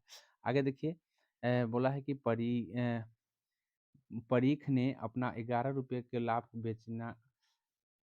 पर बेचा। उसने अपने लाभ को प्रतिशत की गणना विक्रय मूल्य के आधार पर किया। तो इसका राइट आंसर बोला है कि 25% का लाभ हुआ। तो क्रय मूल्य की ज्ञात करना है, तो इसका ध्यान रखेंगे कि क्रय मूल्य क्या होगा। तो सबसे पहले कि 25% लाभ उसका कितना है, 25%। तो 25% को अगर हम करते हैं फ्रैक्शन में तो 1/4 आता है। माना कि पेन का विक्रय मूल्य जो है ना 4 रुपया है। विक्रय मूल्य क्या है, 4 रुपया। तो 4 रुपया का आप 4 रुपया का 1/4 कीजिए, 1/4 कीजिए तो कितना हो जाएगा, 1 रुपया हो जाएगा। अर्थात इसका लाभ कितना हो गया, 1 रुपया। और पेन का क्रय मूल्य कितना आ जाएगा, तो 4 में से 1 घटा दीजिए तो कितना आ जाएगा, 3 रुपया। तो 3 रुपया इसका क्रय मूल्य हो गया। अब 3 रुपया जब क्रय मूल्य हुआ तो 1 रुपया में ध्यान रखिएगा कि 1 रुपया का यूनिट 11 रुपया बन जा रहा है। 1 रुपया जो परीख ने अपना वो पेन 11 रुपये में लाभ प्राप्त किए। मतलब 1 यूनिट का मतलब है 11। तो हमको हमको कितने यूनिट का वैल्यू निकालना है, 3 यूनिट का। तो 3 यूनिट का वैल्यू निकालिए तो 33 आ जाएँगे। इसका राइट आंसर 33 हो जाएगा। एक बार फिर से समझ लीजिए। कहने का मतलब ये है कि एक 25% लाभ हो रहा है विक्रय मूल्य पर। तो 25% लाभ हो रहा है तो इसका मतलब क्या है कि आप ध्यान रखेंगे कि 1/4, 1/4 में आपको ध्यान रखना है कि 4 रुपया विक्रय मूल्य है। तो 4 रुपया विक्रय मूल्य है तो क्रय मूल्य कितना हो जाएगा? 4 में से 1 घटा देंगे 3, 3 रुपया इसका क्रय मूल्य हो गया। अब बोला है कि भई हम 1 रुपया लाभ मान रहे हैं, यहाँ 11 रुपया लाभ दिया हुआ है। तो इसका मतलब है कि हम 3 रुपया क्रय मूल्य मान रहे हैं तो 33 रुपया इसका क्रय मूल्य होगा। राइट आंसर ए हो जाएगा। इस तरह से ध्यान रखेंगे। जुलाई में रिलीज़ नई किताब स्मोक एंड एसेज के द्वारा किसके द्वारा लिखा गया था? तो ये स्मोक एंड एसेज आपको ध्यान रखना है, ये लिखे गए थे अमिताभ घोष के द्वारा। अमिताभ घोष के द्वारा इसका राइट आंसर हो जाएगा। अगले प्रश्न की ओर बढ़ेंगे और अगला प्रश्न है जरा दृष्टि दोष दूर करने के लिए। तो दृष्टि दोष जो है ना आँखों में बाइफोकल लेंस का प्रयोग द्विफोकली लेंस का प्रयोग किया जाता है जरा दृष्टि दोष दूर करने के लिए। आपको ध्यान रखना है कि यदि आपसे पूछेगा कि निकट दृष्टि तो अवतल लेंस, वही दूर दृष्टि तो उत्तल लेंस का व्यवहार करते हैं। और जारा दृष्टि आयु में वृद्धि होने के साथ साथ मानव नेत्र की समंजन क्षमता घट जाती है, तो इसके लिए हम द्विफोकल लेंस का प्रयोग करते हैं, जिसको बाइफोकल लेंस भी कहते हैं। मोतियाबिंद अधिक आयु के व्यक्ति को हो जाता है, जिसमें सर्जरी का कार्य होता है। तो इतनी बात आपको ध्यान रखना है। अगले प्रश्न की ओर बढ़ेंगे और नेक्स्ट प्रश्न है आपका इसका। देखिए यहाँ पे इसका राइट आंसर ए हो जाएगा। आप इसको एक बार मिलाकर देख लीजिएगा। अगला प्रश्न आपसे बोला है कि कितने गुणनखंडों की संख्या ज्ञात करना है। तो गुणनखंडों की संख्या कितने आएंगे सो देख लीजिए। तो जब इसको फैक्टर कीजिएगा तो 2, 3, 5 आते हैं, और इसको फैक्टर कीजिएगा तो 2, 2, 2 और 3 आएंगे। तो इसमें इसमें ध्यान कर लीजिए, कुल संख्या पूछा है, तो कुल संख्या यहाँ पे देखिए, इसमें 5 गो आएगा, 5 गो इसमें आएगा और 5 गो इसमें आएगा, तो कितना आएगा 15। इसी तरह से यहाँ से आ जाएंगे 20, तो 15 और 20 कितने हो जाएंगे 35। राइट आंसर इसका 35 हो जाएगा। इस तरह से आपको निकालना है। अगले प्रश्न की ओर बढ़ेंगे। भारत में अंडमान और निकोबार लक्षद्वीप का सहित समुद्री तट की कुल लंबाई कितनी है। तो कुल लंबाई आपको ध्यान रख लेना है 7516.6 किलोमीटर है। वही अंडमान और निकोबार द्वीप समूह जो ध्यान रखना है वो अंडमान निकोबार द्वीप समूह का जो है सबसे ज़्यादा है, 1962 है। वही दूसरे नंबर पर गुजरात 1214 है। इस तरह से आपको ध्यान रखना है। आंध्र प्रदेश में 973 और तमिलनाडु में 906। इतनी बात आपको ध्यान रखना है। अगले प्रश्न की ओर बढ़ेंगे और अगला प्रश्न नंबर है 77 76। 76 में आपको सीरीज से देखिए, ये मैप को पूरा करना है, तो इसका राइट आंसर ए हो जाएगा। ए ऐसे दिख रहे हैं क्योंकि ये पूरा करने वाले हमको यहाँ देखना है, यहाँ पूरा मिला हुआ है, तो यहाँ पूरा मिला हुआ इस ऑप्शन में है ऊपर में। तो ऊपर में मिला हुआ आपको ये तो यहाँ दिख रहे हैं, लेकिन यहाँ पे देखिए कि ये जो भाग जो है ये निकला हुआ है, ये भाग निकला हुआ है। तो ऐसे ही भाग आपको निकले हुए, क्योंकि यहाँ भाग दोनों निकला हुआ है, तो यहाँ भी निकले हुए आएंगे। तो निकला हुआ वाला भाग इसमें इसमें है, इस साइड से हमको देना है, इसलिए ए हो जाएगा राइट आंसर। आगे देखिए, आगे बोला है कि ए बी कार्य 27 दिन 24 दिनों में पूरा कर सकता है, तो सी की मदद से 9 दिन में खत्म हो गया। तो ए बी कार्य जो है 27 54 दोनों की क्षमता अगर निकालना चाहे तो 27 54 का एलसीएम 54 आएगा। तो इसकी क्षमता कितने का है, 2 का है, और इसकी क्षमता 1 का है। अब सी की सहायता से अगर 9 से काट देंगे हम इसको, तो 9 सी की क्षमता कितने हो, तीनों जो है तीनों की क्षमता मिला करके कितना हो जाएगा 6। तो सी की सिंगल क्षमता कितना हो जाएगा, 2 और 3 घटा देंगे तो 2 1 3 घटा देंगे तो कितने हो जाएंगे 3। सी की क्षमता 3 आ गया। अब कह रहा है कि सी अकेले जो है ना 8/9 भाग कितना दिन में करेगा। तो 8/9 भाग करने के लिए आपको ध्यान रखना है कि 8/9, तो सी का क्षमता इतना है, तो सी का कितने कितने दिन में काम करेगा। तो 3 से इसको भाग करेंगे तो 18 आ जाएगा, तो 18 से इसमें गुना कर देंगे, 18 से गुना करने पर ये 16 आ जाएगा। 16 इसका राइट आंसर हो जाएगा। अगले प्रश्न की ओर बढ़ेंगे, फिर से एक बार समझाने का प्रयास करते हैं। क्योंकि आपको ध्यान रखना है कि 27 ए है, बी वही आपको है 54, और सी आपको ध्यान रखना है ए प्लस बी प्लस सी है 9। तो तीनों का क्षमता अगर हम देखें तो यहाँ पे आ जाएगा आपका 2 1 और यहाँ पे 6। तो ये तो तीनों का क्षमता है 6। तो ये ए और बी वाले घटा देंगे तो 3 घटेगा तो 3 आ जाएगा। तो सी कितने दिन में कर सकता है, 3 से इसमें भाग करेंगे, टोटल वर्क जो है टोटल वर्क 54 है। और 54 टोटल वर्क 54 है क्योंकि सभी का एलसीएम 54 होता है। तो 54 ध्यान रखेंगे कि टोटल वर्क जो है सी कितने दिन में 54 में भाग करके 54/3 कीजिएगा तो 18 आ जाएगा। अब सी का बोला है 8/9 भाग कितना दिन में करेगा, तो 18 से गुना कर देंगे तो काट के आपको आ जाएगा 9 दूना 18 8 दूना 16, 16 इज द राइट आंसर हो जाएगा। अगले प्रश्न की ओर बढ़ेंगे और बोला है कि टीवी का आविष्कार किसने किया था। तो टीवी का आविष्कार जे एल बेट के द्वारा किया गया था। कुछ आविष्कारकों के नाम आपको ध्यान रखना है, वही आपको बायान का इसका राइट बंधु, टेलीविज़न टेलीफोन ग्राहम बेल, वही परमाणु भट्ठी एनरिको फर्मी, थर्मास पास्कल, डीवार ने किया है रेल इंजन, जॉर्ज स्टीफन ने किया है और ग्राहम फोन एडिसन ने किया है। तड़ित चालक बेंजामिन फ्रैंकलिन ने किया है। वही डॉक्टरी थर्मामीटर फ़ारेनहाइट ने किया है। सिलाई मशीन इलियो सहबा ने किया है। वही फाउंट पेन वाटरमैन ने किया है। टायर का खोज डनलप ने किया है। दूरबीन का खोज गैलीलियो किया है। रिवॉल्वर का खोज कोल्ट किया है और कैलकुलेटर का खोज पास्कल ने किया है।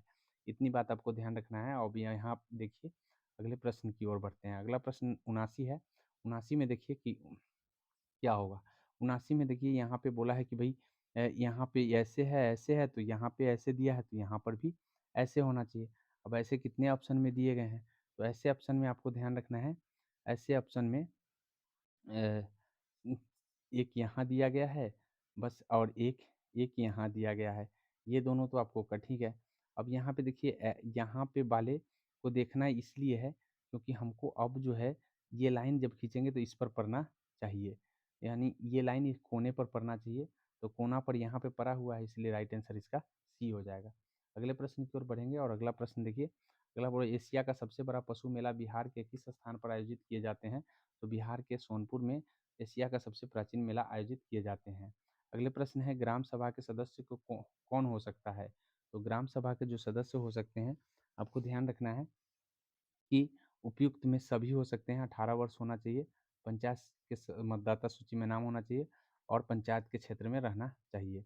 अगले प्रश्न की ओर बढ़ेंगे और अगला प्रश्न नंबर है, बोला है एक ट्रेन एक समान गति से 225 किलोमीटर प्रति घंटा की दूरी 2.5 घंटे में तय करती है और समान गति से 630 किलोमीटर की दूरी तय करने में ट्रेन का द्वारा लिया गया समय क्या होगा? तो ट्रेन का स्पीड पहले निकाल लेंगे। तो ट्रेन का स्पीड जो है ध्यान रखेंगे कि ये हो जाएगा 5.5 225 बटे 5 बटे 2 हो जाएगा। तो 2 ऊपर हम गुना कर लेंगे तो ये ट्रेन की स्पीड आ गया। अब ट्रेन की स्पीड और इतना दूरी बोला है तय करने में कितना लगेगा? तो हो जाएगा 630 ऊपर कर लेंगे। अब ऐसे करके काटने से आपको क्या मिलेगा? तो काटने के बाद आपको मिल जाएगा, ध्यान रखेंगे 7। ये 5 ऊपर चला जाएगा और काट देंगे हम 5 5 जब ऊपर चले जाएँगे ये, तो 5 से इसको काटेंगे तो कितने बार में कट जाएँगे? 5 चौका 20, 50, 25, 45 मरतबे। 9 से इसको काटिएगा तो 70 मरतबे, 9 से इसको काटिएगा तो 5 मरतबे।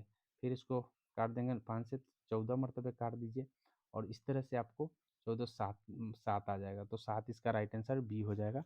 इस तरह से ध्यान रखेंगे। काटने के बाद आप निकाल सकते हैं। उसके बाद अगला प्रश्न है रीज़निंग का। रीज़निंग में बोला है कि कौन-सा आएगा? तो कौन आएगा देख लीजिए। इसका राइट आंसर जो हो जाएगा, क्या कंसेप्ट है इसको पहले समझा दे रहे हैं हम आपको। तो कंसेप्ट ये है कि ये दोनों का गुना कितना आता है? तो भाग करेंगे तो 4 आएगा और ये दोनों को भाग करेंगे तो कितना आएगा? 7 आएगा। तो 7 और 4 का गुना 28 आ जाता है। तो उसी तरीके से यहाँ पे ये दोनों का भाग आएगा तो 9 या 3 आएँगे, ये दोनों का 8 आएगा। तो 8 और 3 8 तिरी 24 राइट आंसर बी हो जाएगा। अगले प्रश्न की ओर बढ़ेंगे और अगला प्रश्न नंबर आपका 84 है। 84 में देखिए संयुक्त राष्ट्र पर्यावरण यूएनईपी का मुख्यालय पूछा है। यूएनईपी का मुख्यालय आपको ध्यान रखना है नैरोबी में है। बात कर लेते हैं कुछ अन्य संस्था की। तो ये संयुक्त राष्ट्र का मुख्यालय न्यूयॉर्क में है। यूनेस्को का मुख्यालय पेरिस में है। यूनिसेफ का मुख्यालय न्यूयॉर्क में ही है। संयुक्त राष्ट्र व्यापार का मुख्यालय जो है जेनेवा में है। वही अंकडाट का मुख्यालय भी जेनेवा में पड़ता है, अंकटाड का। संयुक्त राष्ट्र शरणार्थी का जेनेवा में है। संयुक्त राष्ट्र औषधि विकास का मुख्यालय वियना में है। वही नाटो का मुख्यालय ब्रुसेल्स है। रेड क्रॉस का मुख्यालय जेनेवा है और एशियाई विकास बैंक का मुख्यालय मनीला में है।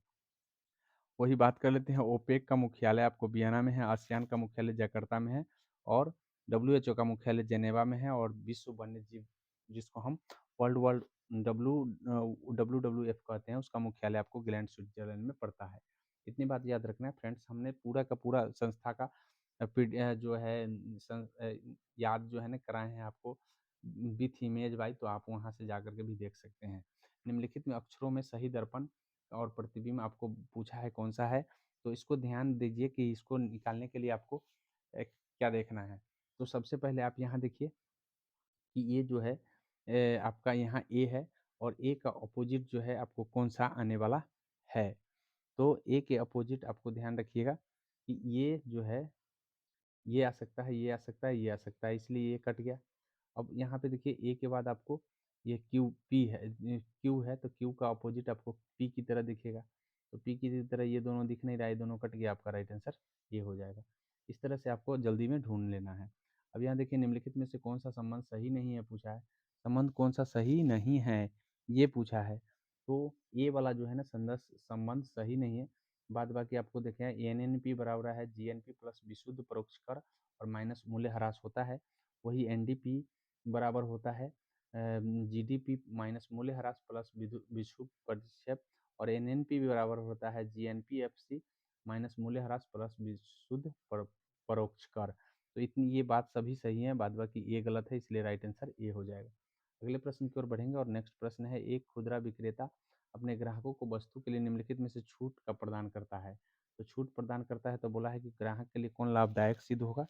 तो ग्राहक के लिए आपको ध्यान रखना है, ग्राहक के लिए कौन लाभदायक होगा, तो ए और सी जो है ना लाभदायक होंगे। ए और सी लाभदायक होंगे।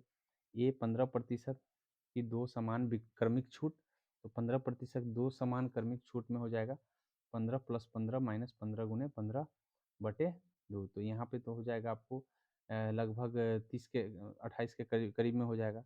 और यहाँ पे देखिए ये जो है 12, 18, 30 हो जाएंगे। 30 इसमें जो है इसमें छूट जो है कितना प्रतिशत हो जाएगा, इसमें इसमें हो जाएगा, आपको ध्यान रखना 27.84 हो जाएगा। यहाँ 27.75 एकल छूट हो गया, और यहाँ पे हो जाएगा एकल छूट 27.84। और यहाँ पे देखिए कि वस्तु जो है 7, तो कौन सा छूट बोला है कि ग्राहक के लिए केवल विकल्प सर्वाधिक लाभदायक जो है एक 30% आ जाएगा। 7 है 3 है, तो ये आपको 3/10 हो जाएगा। इसको परसेंटेज में बदलेंगे तो 30% आएगा, 30% आ जाएगा। तो केवल ए और सी दोनों ही समान दिया हुआ है, जबकि ए और सी समान नहीं होंगे। ये थोड़ा सा मिसप्रिंट लग रहा है, क्योंकि यहाँ पे 30% एकल छूट आ रहा है और वहाँ पे 27% आ रहा है। तो एकल छूट आपको ये सी जो है सी होगा, आपको ध्यान रखना है कि यहाँ पे केवल सी सी वाला, ठीक है, केवल 3 वाला फायदा है, बाद बाकी गलत है। चलिए यहाँ पे राइट आंसर बी हो जाएगा, इस बातों को ध्यान रखेंगे। अगले प्रश्न की ओर बढ़ते हैं और नेक्स्ट प्रश्न आपको है वही बात यहाँ भी पूछा है, इमेज से आप जल्दी से ढूंढ लिए होंगे, इसका राइट आंसर ए हो जाएगा।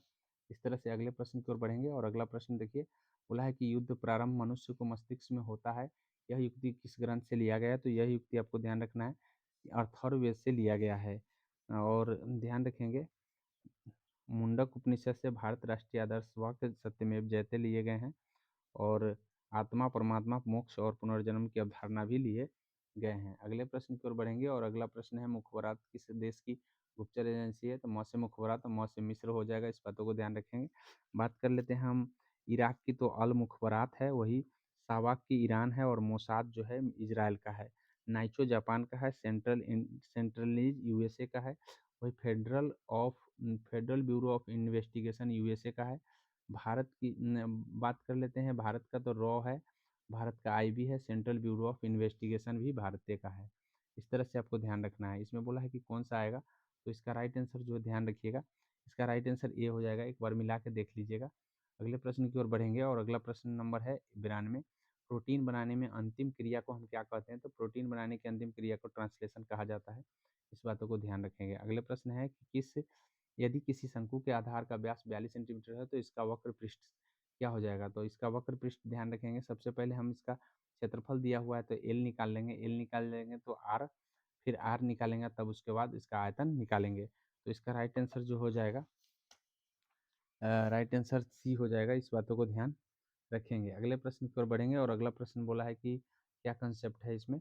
कंसेप्ट ये है, आपको ध्यान रखना है कि -1 प्लस -2 +1 -2 ऐसे है, -1 -2 +1 +2, इस कंसेप्ट बेसिस पर है। तो इसका राइट आंसर सी हो जाएगा, मिला करके देख लेंगे। अगले प्रश्न है, पश्चिम बंगाल बिहार राज्य में किस तरफ पड़ता है। तो ये पूर्व की ओर पड़ता है, इस बातों को ध्यान रखेंगे। पश्चिम की ओर उत्तर प्रदेश पड़ता है, इस बातों को ध्यान रखें। भारत के किस पड़ोसी देश को अरब वासियों का सेरेडिम सेरेंडिव कहते हैं। तो अरब वासियों का सेरेंडीव आपको श्रीलंका को कहा जाता है। ऐसे इसका पुराना नाम सिलोन है। 1948 में यह ब्रिटेन से आज़ाद हुआ था। इसमें बोला है कि भाई इसका क्या होगा, तो टी का 20-40 लिख दिया, 20 का 40 लिख दिया, सबका 2-2 गुना कर दिया है। तो यहाँ 25, यहाँ पे देख लीजिए, ए का 2 गुना 2 होगा, फिर उसके बाद 42 होगा, फिर उसके बाद 4 का 8 हो जाएगा। तो ऐसे किस ऑप्शन में दिए गए हैं। उसके बाद आपको है 9 का 18 हो जाएगा, 9 का 18, 8 के बाद जो है, 8 के बाद यहाँ पे 9 का 18 कहीं यहाँ नहीं दिख रहा है, इसमें नहीं दिख रहा है। और यहाँ पे देखिए 8 के बाद 18 इसमें दिख रहे हैं। यहाँ पे 2 है, 42 है, 8 है और 30 दिख रहा है, इसलिए ये गलत है। अब 2 है और यहाँ पे 2 के बाद आपको हो जाएगा 21 दूना 42, तो यहाँ 43, इसलिए बी आंसर इसका राइट आंसर हो जाएगा 97 का बी। अगले प्रश्न की ओर बढ़ेंगे और अगला प्रश्न देखिए, निम्नलिखित में से आंकड़ों को अधिकतम माध्यिका जो है 11 है, तो के का मान क्या होगा। तो इसको सजाएंगे और सजाने के बाद जो आएगा वो आपको ध्यान रखना है। पाँचवा और छठा जो भी पद आएगा वो बीच में आएगा और बीच में आपको 6 और 10 प्लस के आएगा, 10 प्लस के, अब बटे में कर दीजिए 2 और इक्वल टू में कर दीजिए 11। इस तरह से आपको हल करना है। हल करने से आपको 6 आंसर राइट आंसर हो जाएगा। अगले प्रश्न की ओर बढ़ेंगे और अगला प्रश्न, निम्नलिखित में से कौन सा मोनोसेक्राइड का उदाहरण है। याद रखें सेकेराइड 3 प्रकार के होते हैं, एक मोनोसेक्राइड, एक डाइसेक्राइड, एक पॉलीसेक्राइड। मोनोसेक्राइड, डाइसेक्राइड और पॉलीसेक्राइड। आपको ध्यान रखना है कि मोनोसेक्राइड के उदाहरण हैं ग्लूकोज, फ्रुक्टोज और लैक्टोज। ग्लूकोज, फ्रुक्टोज और लैक्टोज, ग्लैक्टोज। इसका राइट आंसर हो जाएगा आपका सी। बात कर लेते हैं डाइसेक्राइड। तो डाइसेक्राइड में आपको ध्यान रखना है मल्टोज, अंकुरित बीज, सुक्रोज और लैक्टोज। लैक्टोज जो है ना, दूध में लैक्टोज होता है, वो मोनोसेक्राइड है। वही सॉरी डाइसेक्राइड है। और अगर हम बात कर लेते हैं पॉलीसेक्राइड की, तो पॉलीसेक्राइड स्टार्च होते हैं और रंग सेल्यूलोज होता है। ये सब आपको आता है। निम्नलिखित में से नदी के तट पर हाइडेस्पीज लड़ा गया था। तो आपको ध्यान रखना है कि झेलम नदी के तट पर हाइडेस्पीज लड़े गए थे। इस बातों को ध्यान रखना है। और थोड़ी और बात याद आपको कर लेना है कि यह जो है सिकंदर, हाइडेस्पीस जो है सिकंदर के पंजाब और के शासक परोस के साथ युद्ध लड़ना पड़ा, जिससे हाइडेस्पीस झेलम या बितिस्ता के युद्ध के नाम से भी जाना जाता है। भारत विजय अभियान के तहत सिकंदर 326 ईसा पूर्व बल्ख के जीतने के बाद काबुल होते हुए हिंदू कुश पर्वत पर भारत आया और सिकंदर के साथ आने वाले लेखकों, निर्याकर्स, पॉन्टिकर्स आदि थे। सिकंदर सिकंदर के घोड़ा का नाम बऊकेफला था। इस बातों को ध्यान रखेंगे। अगले प्रश्न की ओर बढ़ेंगे और अगला प्रश्न बोला है कि भाई किसका उपयोग हम होठ रंगने के लिए करते हैं। तो यहाँ पे देखिए लिपस्टिक को क्या लिपस्टिक के बारे में, लिपस्टिक को सैंडल कहा जा रहा है, तो सैंडल का हम उपयोग करेंगे। अगले प्रश्न की ओर बढ़ेंगे और अगला प्रश्न 101 होगा, 102 होगा। 102 में जोड़ घटाव करके देख लीजिएगा, इसका राइट आंसर ए हो जाएगा। अगले प्रश्न की ओर बढ़ेंगे और अगला प्रश्न देखिए, बोला है प्रकाश संश्लेषण प्रक्रम के द्वारा निम्नलिखित में से कौन सी घटनाएं न होती है, नहीं होती है। तो आप इसका राइट आंसर ध्यान रखेंगे, कार्बन डाइऑक्साइड का कार्बोहाइड्रेट में अपचयन होना ये नहीं होता है। इस बातों को ध्यान रखेंगे। अगले प्रश्न की ओर बढ़ेंगे और अगला प्रश्न है कि बोला है एक के विपरीत कौन सा आएगा। तो एक कॉमन है, इसके घड़ी की दिशा घूम जाइए। घड़ी की दिशा घूमने के बाद आपको 1, 3, 6 मिल रहा है, इसमें 1, 4 और 5 मिल रहा है। तो इसमें कौन अंक नहीं दिख रहा है, 2 नहीं दिख रहा है, तो एक के विपरीत 2 हो जाएगा। इस तरह से आपको ध्यान रखना है। अब यहाँ देखिए कि यदि हानि 20% होती है, विक्रय मूल्य को किस गुण से गुना किया जाए कि क्रय मूल्य प्राप्त हो जाएगा। तो ध्यान रखिएगा कि आपको 100/80 से गुना करने का मतलब है, इसको काट देंगे, 5/4 से गुना करने पर विक्रय मूल्य प्राप्त हो जाएगा। तो इसका राइट आंसर ये हो जाएगा सी। अगला है कि अंबेडकर जयंती मनाई जाती है। तो अंबेडकर जयंती आपको 14 अप्रैल को मनाया जाता है। इस बातों को ध्यान रखेंगे, इसका राइट आंसर हो जाएगा सी। 14 अप्रैल को हम लोग अंबेडकर जयंती मनाते हैं। वही कुछ अन्य फैक्ट्स की बात कर ले, तो अन्य फैक्ट्स में आपको ध्यान रखना है, 17 मई को हम विश्व दूरसंचार दिवस मनाते हैं, 12 जनवरी को राष्ट्रीय युवा दिवस मनाते हैं। वही आपको ध्यान रखना है कि 18 अप्रैल को विश्व विरासत दिवस और 11 मई को राष्ट्रीय प्रौद्योगिकी दिवस के रूप में मनाते हैं। इतनी बात आपको ध्यान रखना है। अगले प्रश्न की ओर बढ़ते हैं और अगला प्रश्न बोला है कि भाई कौन इसमें मतलब अंतर्निहित है, घुमाने की अनुमति नहीं है। तो बी जो है अंतर्निहित है, इस बातों को ध्यान रखेंगे। इसका राइट आंसर बी हो जाएगा। देख लेते हैं बी होगा या डी होगा। तो राइट आंसर इसका बी ही होना चाहिए। अगले प्रश्न की ओर बढ़ेंगे और 108 है, बोला है कि फिलिप स्प्रेट नामक अंग्रेज शामिल थे। तो फिलिप स्प्रेट नामक अंग्रेज जो है, ध्यान रखना है, मेरठ षड्यंत्र में शामिल थे। यहाँ पे 3 अंग्रेज शामिल थे। लाहौर षड्यंत्र जो है आपको ध्यान रखना 1928 में हुआ था, जिसमें जो है लाहौर षड्यंत्र के तहत जो है फांसी मिला था भगत सिंह और राजगुरु और सुखदेव को। लाहौर षड्यंत्र 1928 में सैंडर्स की हत्या कर दिया गया था, इस बातों को ध्यान रखेंगे। वही कानपुर षड्यंत्र जो है ना, ये साम्यवादी को खिलाफ जो है एम एन राय और भी उनके सहयोगी सब जो है 1920 में आंदोलन चलाए थे। इसके कारण जो है इन पर केस चलाया गया था। चटगांव शस्त्रागार जो है आपको ये शस्त्र को लूट लिया गया था सूर्य सोन के द्वारा। तो इस सब बातें को आपको ध्यान रखना है। आगे बढ़ेंगे और नेक्स्ट प्रश्न आपका है 109। 109 में आपका मैथमेटिक्स का सवाल है, देख लीजिए। बोला है कि एक्स चक्रवृद्धि ब्याज की दर पर 3 वर्ष के लिए इतना हो जा रहा है, तो एक्स का मान क्या होगा। तो चक्रवृद्धि ब्याज यहाँ पे निकाला है। अब यहाँ पे देखिए कि 3 वर्ष में, तो 3:1 याद कर लीजिए। और इस तरह से आपको कितना परसेंटेज है एक्स चक्रवृद्धि ब्याज दर पर 3 वर्ष में। तो 3 वर्ष में बोला है कि कौन सा है। तो अगर मान लीजिए कि हम 10% मान लेते हैं, तो 10% इसका निकालेंगे तो 300 आ जाएगा। फिर इसका 10% मिलाएंगे तो 30 हो जाएगा। फिर इसका 10% निकालेंगे तो आपको ध्यान रखना है 3 हो जाएगा। तो इस तरह से आप देख लीजिए कि 3 से इसमें गुना कर देते हैं तो 9 से, 3 से इसमें गुना कर दिए तो 90, और 3 से इसमें गुना कर दिए तो 3। तो 9,993 जोड़ने पर आ जाएगा। तो 993 यहाँ पे बढ़ा हुआ है, तो 10% निकालने पर हमको 993 मिल जा रहा है। तो इसलिए ध्यान रखिएगा, ये इसका राइट आंसर हो जाएगा। अगले प्रश्न की ओर बढ़ेंगे और बोला है कि कौन अंतर्निहित है। तो अंतर्निहित इसमें जो हो जाएगा 110 में आपको ध्यान रखना है कि इस तरह का जो है 2 बड़े-बड़े आकृति, तो कटाव यहाँ पे कहीं नहीं दिख रहे हैं। ये बड़े आकृति हैं, लेकिन इसके कटाव हाँ, यहाँ पे दिख रहे हैं। 2 बड़े-बड़े आकृति कटाव यहाँ दिख रहे हैं, लेकिन ये उल्टी साइड दिख रहे हैं। मतलब ये हमारा जो है इस साइड कटाव है और इस साइड कटा हुआ है, तो इसलिए ये गलत हो जाएगा। इस तरह से आपको ध्यान रखना है, यहाँ पे तो कटाव है ही नहीं और है भी, तो यहाँ पे तीसरा कटाव यहाँ पे दे दिया है, जो कि गलत है। ठीक है? इस तरह से आपको ये भी गलत है, राइट आंसर बी हो जाएगा। इस तरह से ध्यान रखेंगे। अगले प्रश्न की ओर बढ़ते हैं और अगला प्रश्न नंबर है आपका बोला है कि कौन-सा बदल देंगे, तो इसमें बदल के देख लीजिएगा। इसका राइट आंसर जो हो जाएगा आपको बी, 8 और 12 बदलने से इसका आ जाएगा। अगले प्रश्न है कि Rajiv Gandhi centre for biotechnology स्थित है, तो ये त्रिवेंद्रम में स्थित है। बात कर लेते हैं अन्य कुछ central drug research institute Lucknow में है, वही national botanical research institute Lucknow में ही है, वही centre for cellular and molecular biology Hyderabad में है, सेंटर फॉर डीएनए और फिंगर प्रिंटिंग एंड डायग्नोस्टिक जो है हैदराबाद में है, और institute of plasma research Ahmedabad में है, वही institute of Himalayan bio research technology Palampur में है। तो इतनी बात आपको ध्यान रखना है।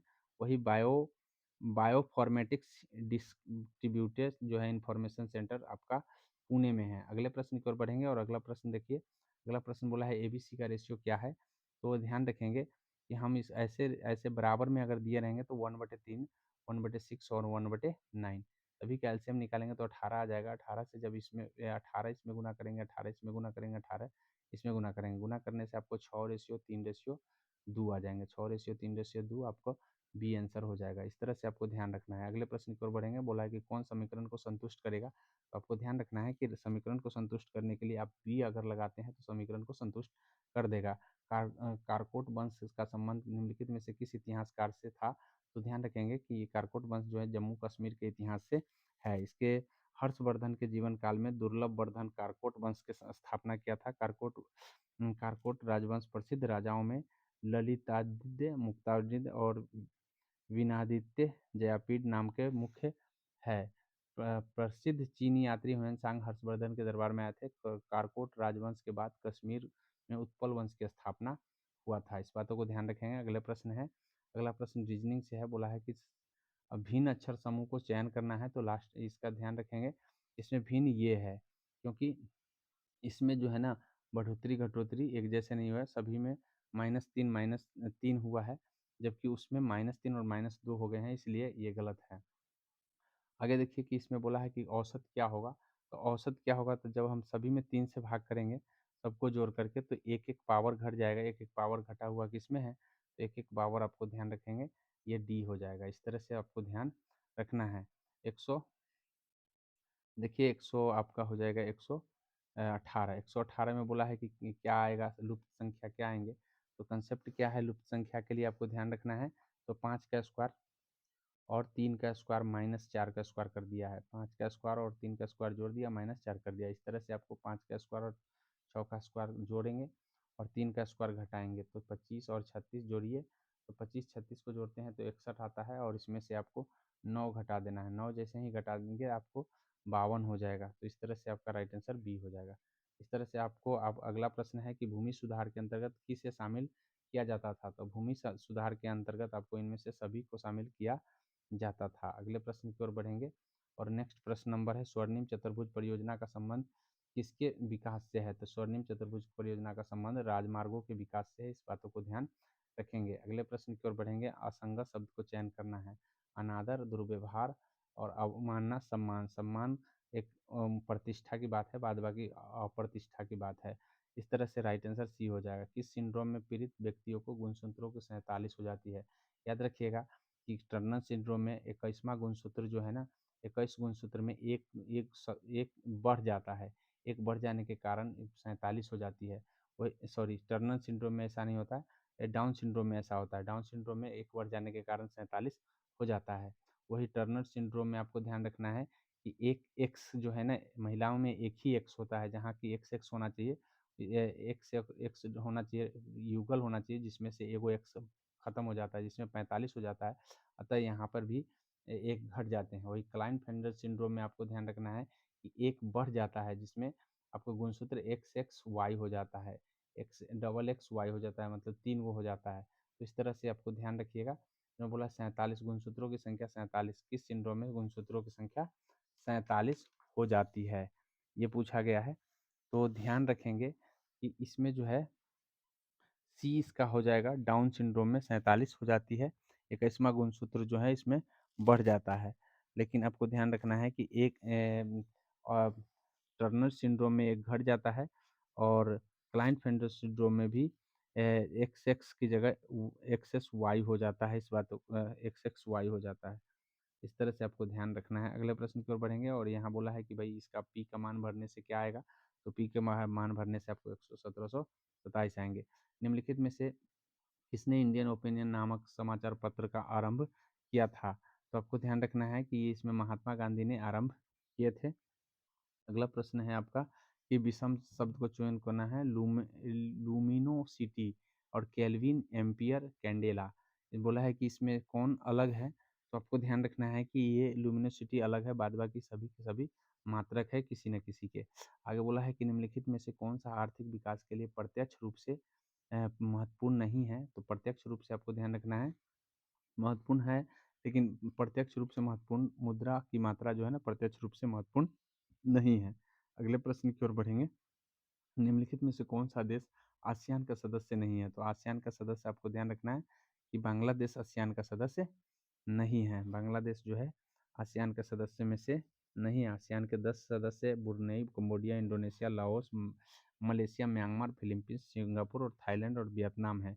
वही 11वें सदस्य जो है तिमोर लिस्ते को बनाने की घोषणा स्वीकार कर ली गई है। आसियान का मुख्यालय जकार्ता में है। 8 अगस्त 1967 को आसियान बैंकॉक घोषणा के तहत जो है ना बनाए गए थे। इस बातों को ध्यान रखेंगे। अगले प्रश्न की ओर बढ़ेंगे, और नेक्स्ट प्रश्न है बोला है उस संख्या युग्म को चयन करें जो भिन्न है। तो ध्यान रखेंगे कि ये रीजनिंग का सवाल है। आपको ध्यान रखना है कि यहाँ जो है ना 4 का 52 लिखा है, जो कि ए स्क्वायर माइनस 1 सभी नियम पर आधारित है। इसको छोड़ करके ए स्क्वायर माइनस 7 का स्क्वायर, सॉरी, ए ए बटे ए स्क्वायर माइनस वन पर आधारित है। ए बटे ए स्क्वायर माइनस वन पर आधारित है। तो यहाँ पे देखिए ए स्क्वायर माइनस वन, यहाँ पे 7/7, 7/7 का स्क्वायर माइनस वन, इस तरह से ध्यान रख लेंगे।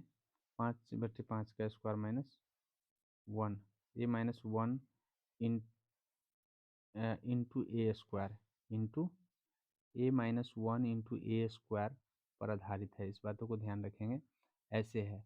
अगला है, बोला है कि गिल्डर मुद्रा है। तो गिल्डर मुद्रा जो है कहाँ का है ये पूछा है, तो नीदरलैंड का है ये गिल्डर मुद्रा। और वहीं बात कर लेते हैं अगर कोरोना, तो कोरोना आपका हो जाता है स्वीडन का मुद्रा। वही आपको पराग्वे का गुआरीन है, अल्बानिया का लेक है।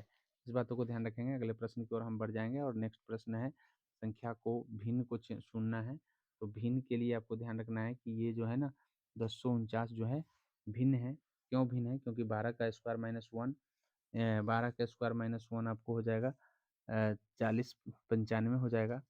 12 के पावर सॉरी 2 के पावर 12 माइनस वन जो है 4095 हो जाएंगे। वही 2 के पावर 8 माइनस वन 255 हो जाएगा। तो सभी के सभी 2 के पावर लिख करके माइनस वन किए गए हैं। और 1049 में ऐसा नहीं है, 2 के पावर 10 माइनस वन 23 आता है, 1023 आता है, जबकि 1049 लिखे गए हैं। इसीलिए इसका राइट आंसर सी हो जाएगा। अगले प्रश्न की ओर बढ़ेंगे और अगला प्रश्न देखिए। अगला प्रश्न बोला है कि एक पुस्तक उसकी अंकित मूल्य का 26% छूट देकर और 1554 रुपये में बेचा जाता है। तो कितना परसेंट छूट दिया जा रहा है? 26%। तो इसका बोला है कि अंकित मूल्य क्या होगा, तो 1554 गुने हो जाएगा 100/74। अब इसको भाग कर दीजिए। भाग करने से जो आपको आ जाएगा वो ध्यान रखिएगा कि ऐसा करने से आपको 2100 आ जाएगा। कितना आ जाएगा? 2100। ध्यान कर लीजिएगा, आप देख लीजिएगा। अगले है कि बोला है कि इसमें कौन एक्स का वैल्यू आएगा। तो एक्स का वैल्यू आपको ध्यान रखिएगा, ये ट्रिकी है। इसका राइट आंसर 64 हो जाएगा, क्योंकि जब हम इसको मान लेंगे कि इतना इतना बराबर 3 दिया है, स्क्वायर करेंगे, जैसे ही स्क्वायर करेंगे तो ये 9 हो जाएगा। 9 में से 5 इधर घट जाएगा तो यहाँ बच जाएगा 4। अब ए 3 रूट अंडर एक्स बराबर 4 दिया हुआ है, तो क्यू करने से आपको 64 आंसर आ जाता है। अगला बोला है कि भाई कौन सही मतलब दिखाई देगा, मतलब अंग्रेजी शब्दकोश में कौन सा दिखाई देगा। तो ध्यान रखिएगा, ऐसे प्रश्न देखने के लिए आपको यहाँ 4 दिया है, यहाँ 2 दिया है, तो पहले 4 और 2 को देख लीजिए। और NEGA है, और 2 जो है 4 जो है NEGL है। तो GA पहले आता है, इसीलिए आपको ध्यान रखिएगा कि 2 वाले तो ए वाले आते हैं तो 2 वाले ही आएंगे, 4 वाले गलत हो गए, 4 वाले तो आएंगे नहीं। अब यहाँ 1 और 4 में देख लीजिए कि कौन आने वाला पहले। तो NEGL दिया हुआ है, NEGO दिया हुआ है, तो पहले एल आता है, तो इसलिए 4 वाला ही आएगा, इसलिए बी आंसर इसका राइट हो जाएगा। तो इस तरह से हम मिला लेते हैं। अर्थशास्त्र में ग्रीष्म का नियम किससे संबंधित है? तो ग्रीष्म का नियम आपको ध्यान रखना है माल और सेवाओं के वितरण, मांग और पूर्ति, मुद्रा के संचालन से है, आपको ध्यान रखना है। इस तरह से आपको ध्यान रखना है। निम्नलिखित में से मुगल बादशाह, तो थोड़ा सा और हम आपको बता देते हैं। अर्थशास्त्र में आपको जो है एंजेल का सिद्धांत परिवार के आय से है।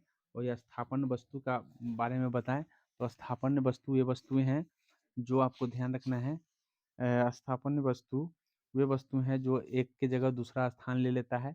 और एक होता है पूरक वस्तु जो साथ साथ चलता है, जैसे कार और पेट्रोलियम।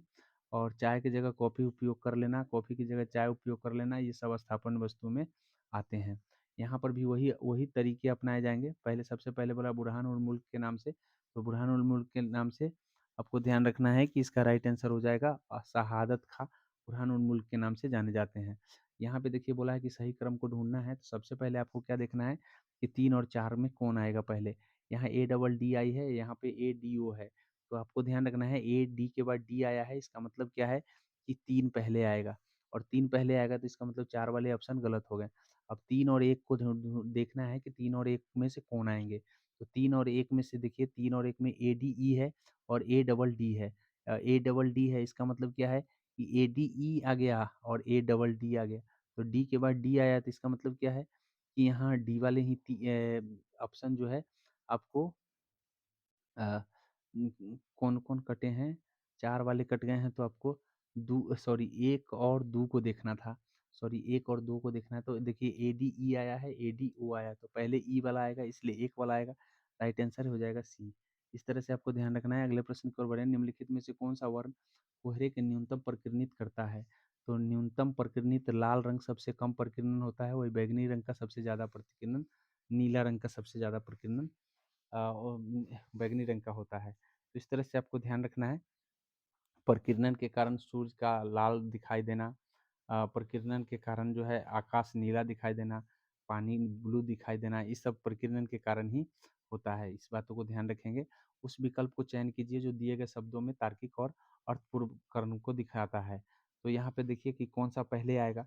तो ऐसे प्रश्न देखने के लिए सबसे पहले 5 और 3 में से देख लीजिए कौन पहले आने वाला है। तो सेनावृत्त पहले होगा या आपको शिक्षा पहले मिलेगा। पहले शिक्षा ही दिया जाएगा तब बाद में लास्ट में सेनावृत्त का है। तो इसलिए 3 वाले गलत हो गए, 5 वाले में से कोई एक होगा। 4 और 1 में से देख लीजिए कौन आने वाला है। तो 4 में साक्षात्कार होगा कि आमदनी आएगा, तो पहले साक्षात्कार होगा तभी आमदनी आएगा। इसीलिए आपका राइट आंसर जो हो जाएगा 4 वाले। तो 4 वाले कितने हैं? 4 वाले यहाँ पे डी आंसर हो जाएगा, इसके आंसर डी हो जाएगा 139 का डी।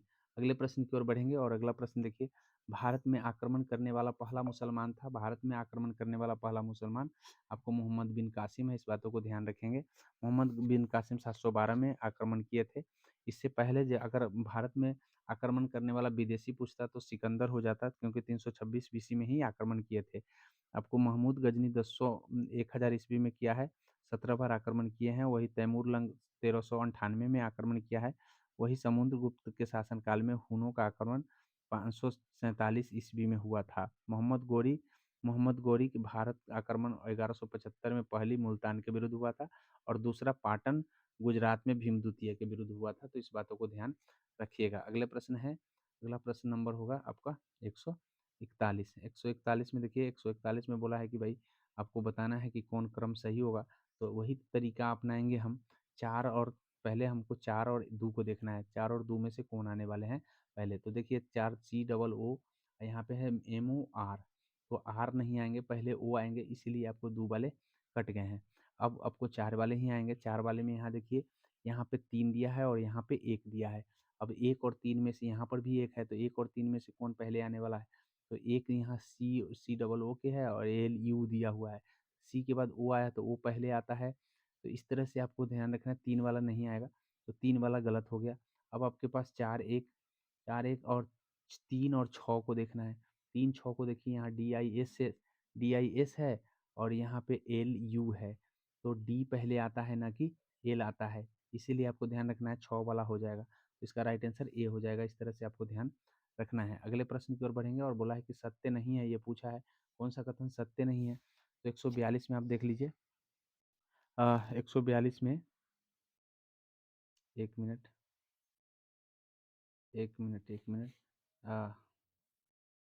141 का आंसर जो हो जाएगा, 141 का आंसर बी होगा। सॉरी माफ़ कीजिएगा। 141 का आंसर जो है दो दो पहले आएंगे। यहाँ पे देखिए MOR दिया है और 4 में दिया है, 4 में F दिया हुआ है। तो यहाँ पे है सार्थक कर्म को दर्शाता है। तो यहाँ पे तो गलती लग रहा है कि पहले तो एम तो आएगा नहीं, पहले आएगा आपका अ, पहले तो आपको आएगा, ये थोड़ा-सा मिसिंग है इसमें, सेट में लग रहा है कि मिसिंग दिया है। इसका आंसर ए ही होना चाहिए। चलिए ठीक है, आगे आप मिला लीजिएगा इसे। बोला है कि निम्नलिखित में से कौन-सा कथन सत्य नहीं है, तो सत्य नहीं यहाँ पे बोला है। तो यहाँ पे राइट आंसर जो हो जाएगा आपको ए। बृहद छिद्रांत दीवारों के असंख्य रसांकुर होते हैं जिनके द्वारा पचे हुए भोजन का अवशोषण नहीं, इसके द्वारा पचे हुए भोजन का अवशोषण नहीं होते हैं। क्षुद्रांत जो है आहार नाल का सबसे लंबा भाग है और अत्यधिक कुंडलित होने के कारण यह सतह स्थान से अवस्थित होता है और घास खाने वाले शाकाहारी के सेल्यूलोज पचाने के लिए आवश्यक होता है। तो ये इसका काम है, जबकि मांस खाने वाले मांसाहारी जीवों में छोटी क्षुद्रांत होते हैं। तो इस तरह से ये गलत है। पित्त और बाद बाकी आप पढ़ लीजिएगा, सभी सही है। यहाँ पे बोला है कि प्रार्थना समाज के संस्थापक, तो आत्मारंग पंडुरंग हो जाएगा। प्रार्थना समाज के संस्थापक है। और ज्योतिबा फुले आपको ध्यान रखना है कि सभी जो है किसी न किसी संस्थान से जुड़े हैं। रनाडे थे सार्वजनिक सभा के संस्थापक।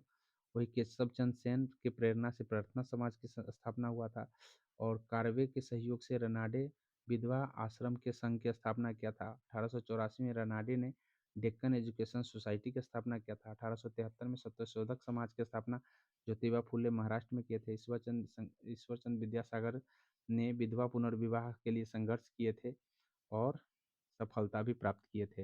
अगले प्रश्न की ओर बढ़ेंगे और अगला प्रश्न देख लीजिए। इसमें बोला है कि कौन आएगा, लुप्त जगह पे कौन आएगा। तो कंसेप्ट ये है कि यहाँ पे आ जाएगा -12, -12 आएगा, क्योंकि यहाँ पे बोला है 4 तिये 12 और क्या चीज़ से भाग करें 12 में, तो -12 से भाग करने पर -1 आ जाएगा।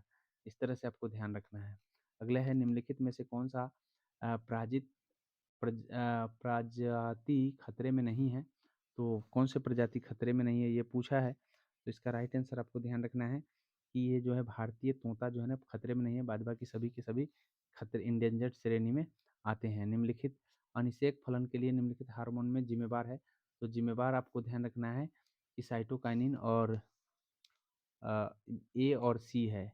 ए और सी साइटोकाइनिन नहीं, जिबरेलिन और ये दोनों हैं जो आपको अनिषेक फलन के लिए जिम्मेवार है। भारत के शहरी क्षेत्रों में किस प्रकार की बेरोजगारी है। तो भारत में शहरी क्षेत्रों में औद्योगिक बेरोजगारी और शिक्षित बेरोजगारी दोनों प्रकार के ही बेरोजगारी पाए जाते हैं। इसका राइट आंसर सी हो जाएगा।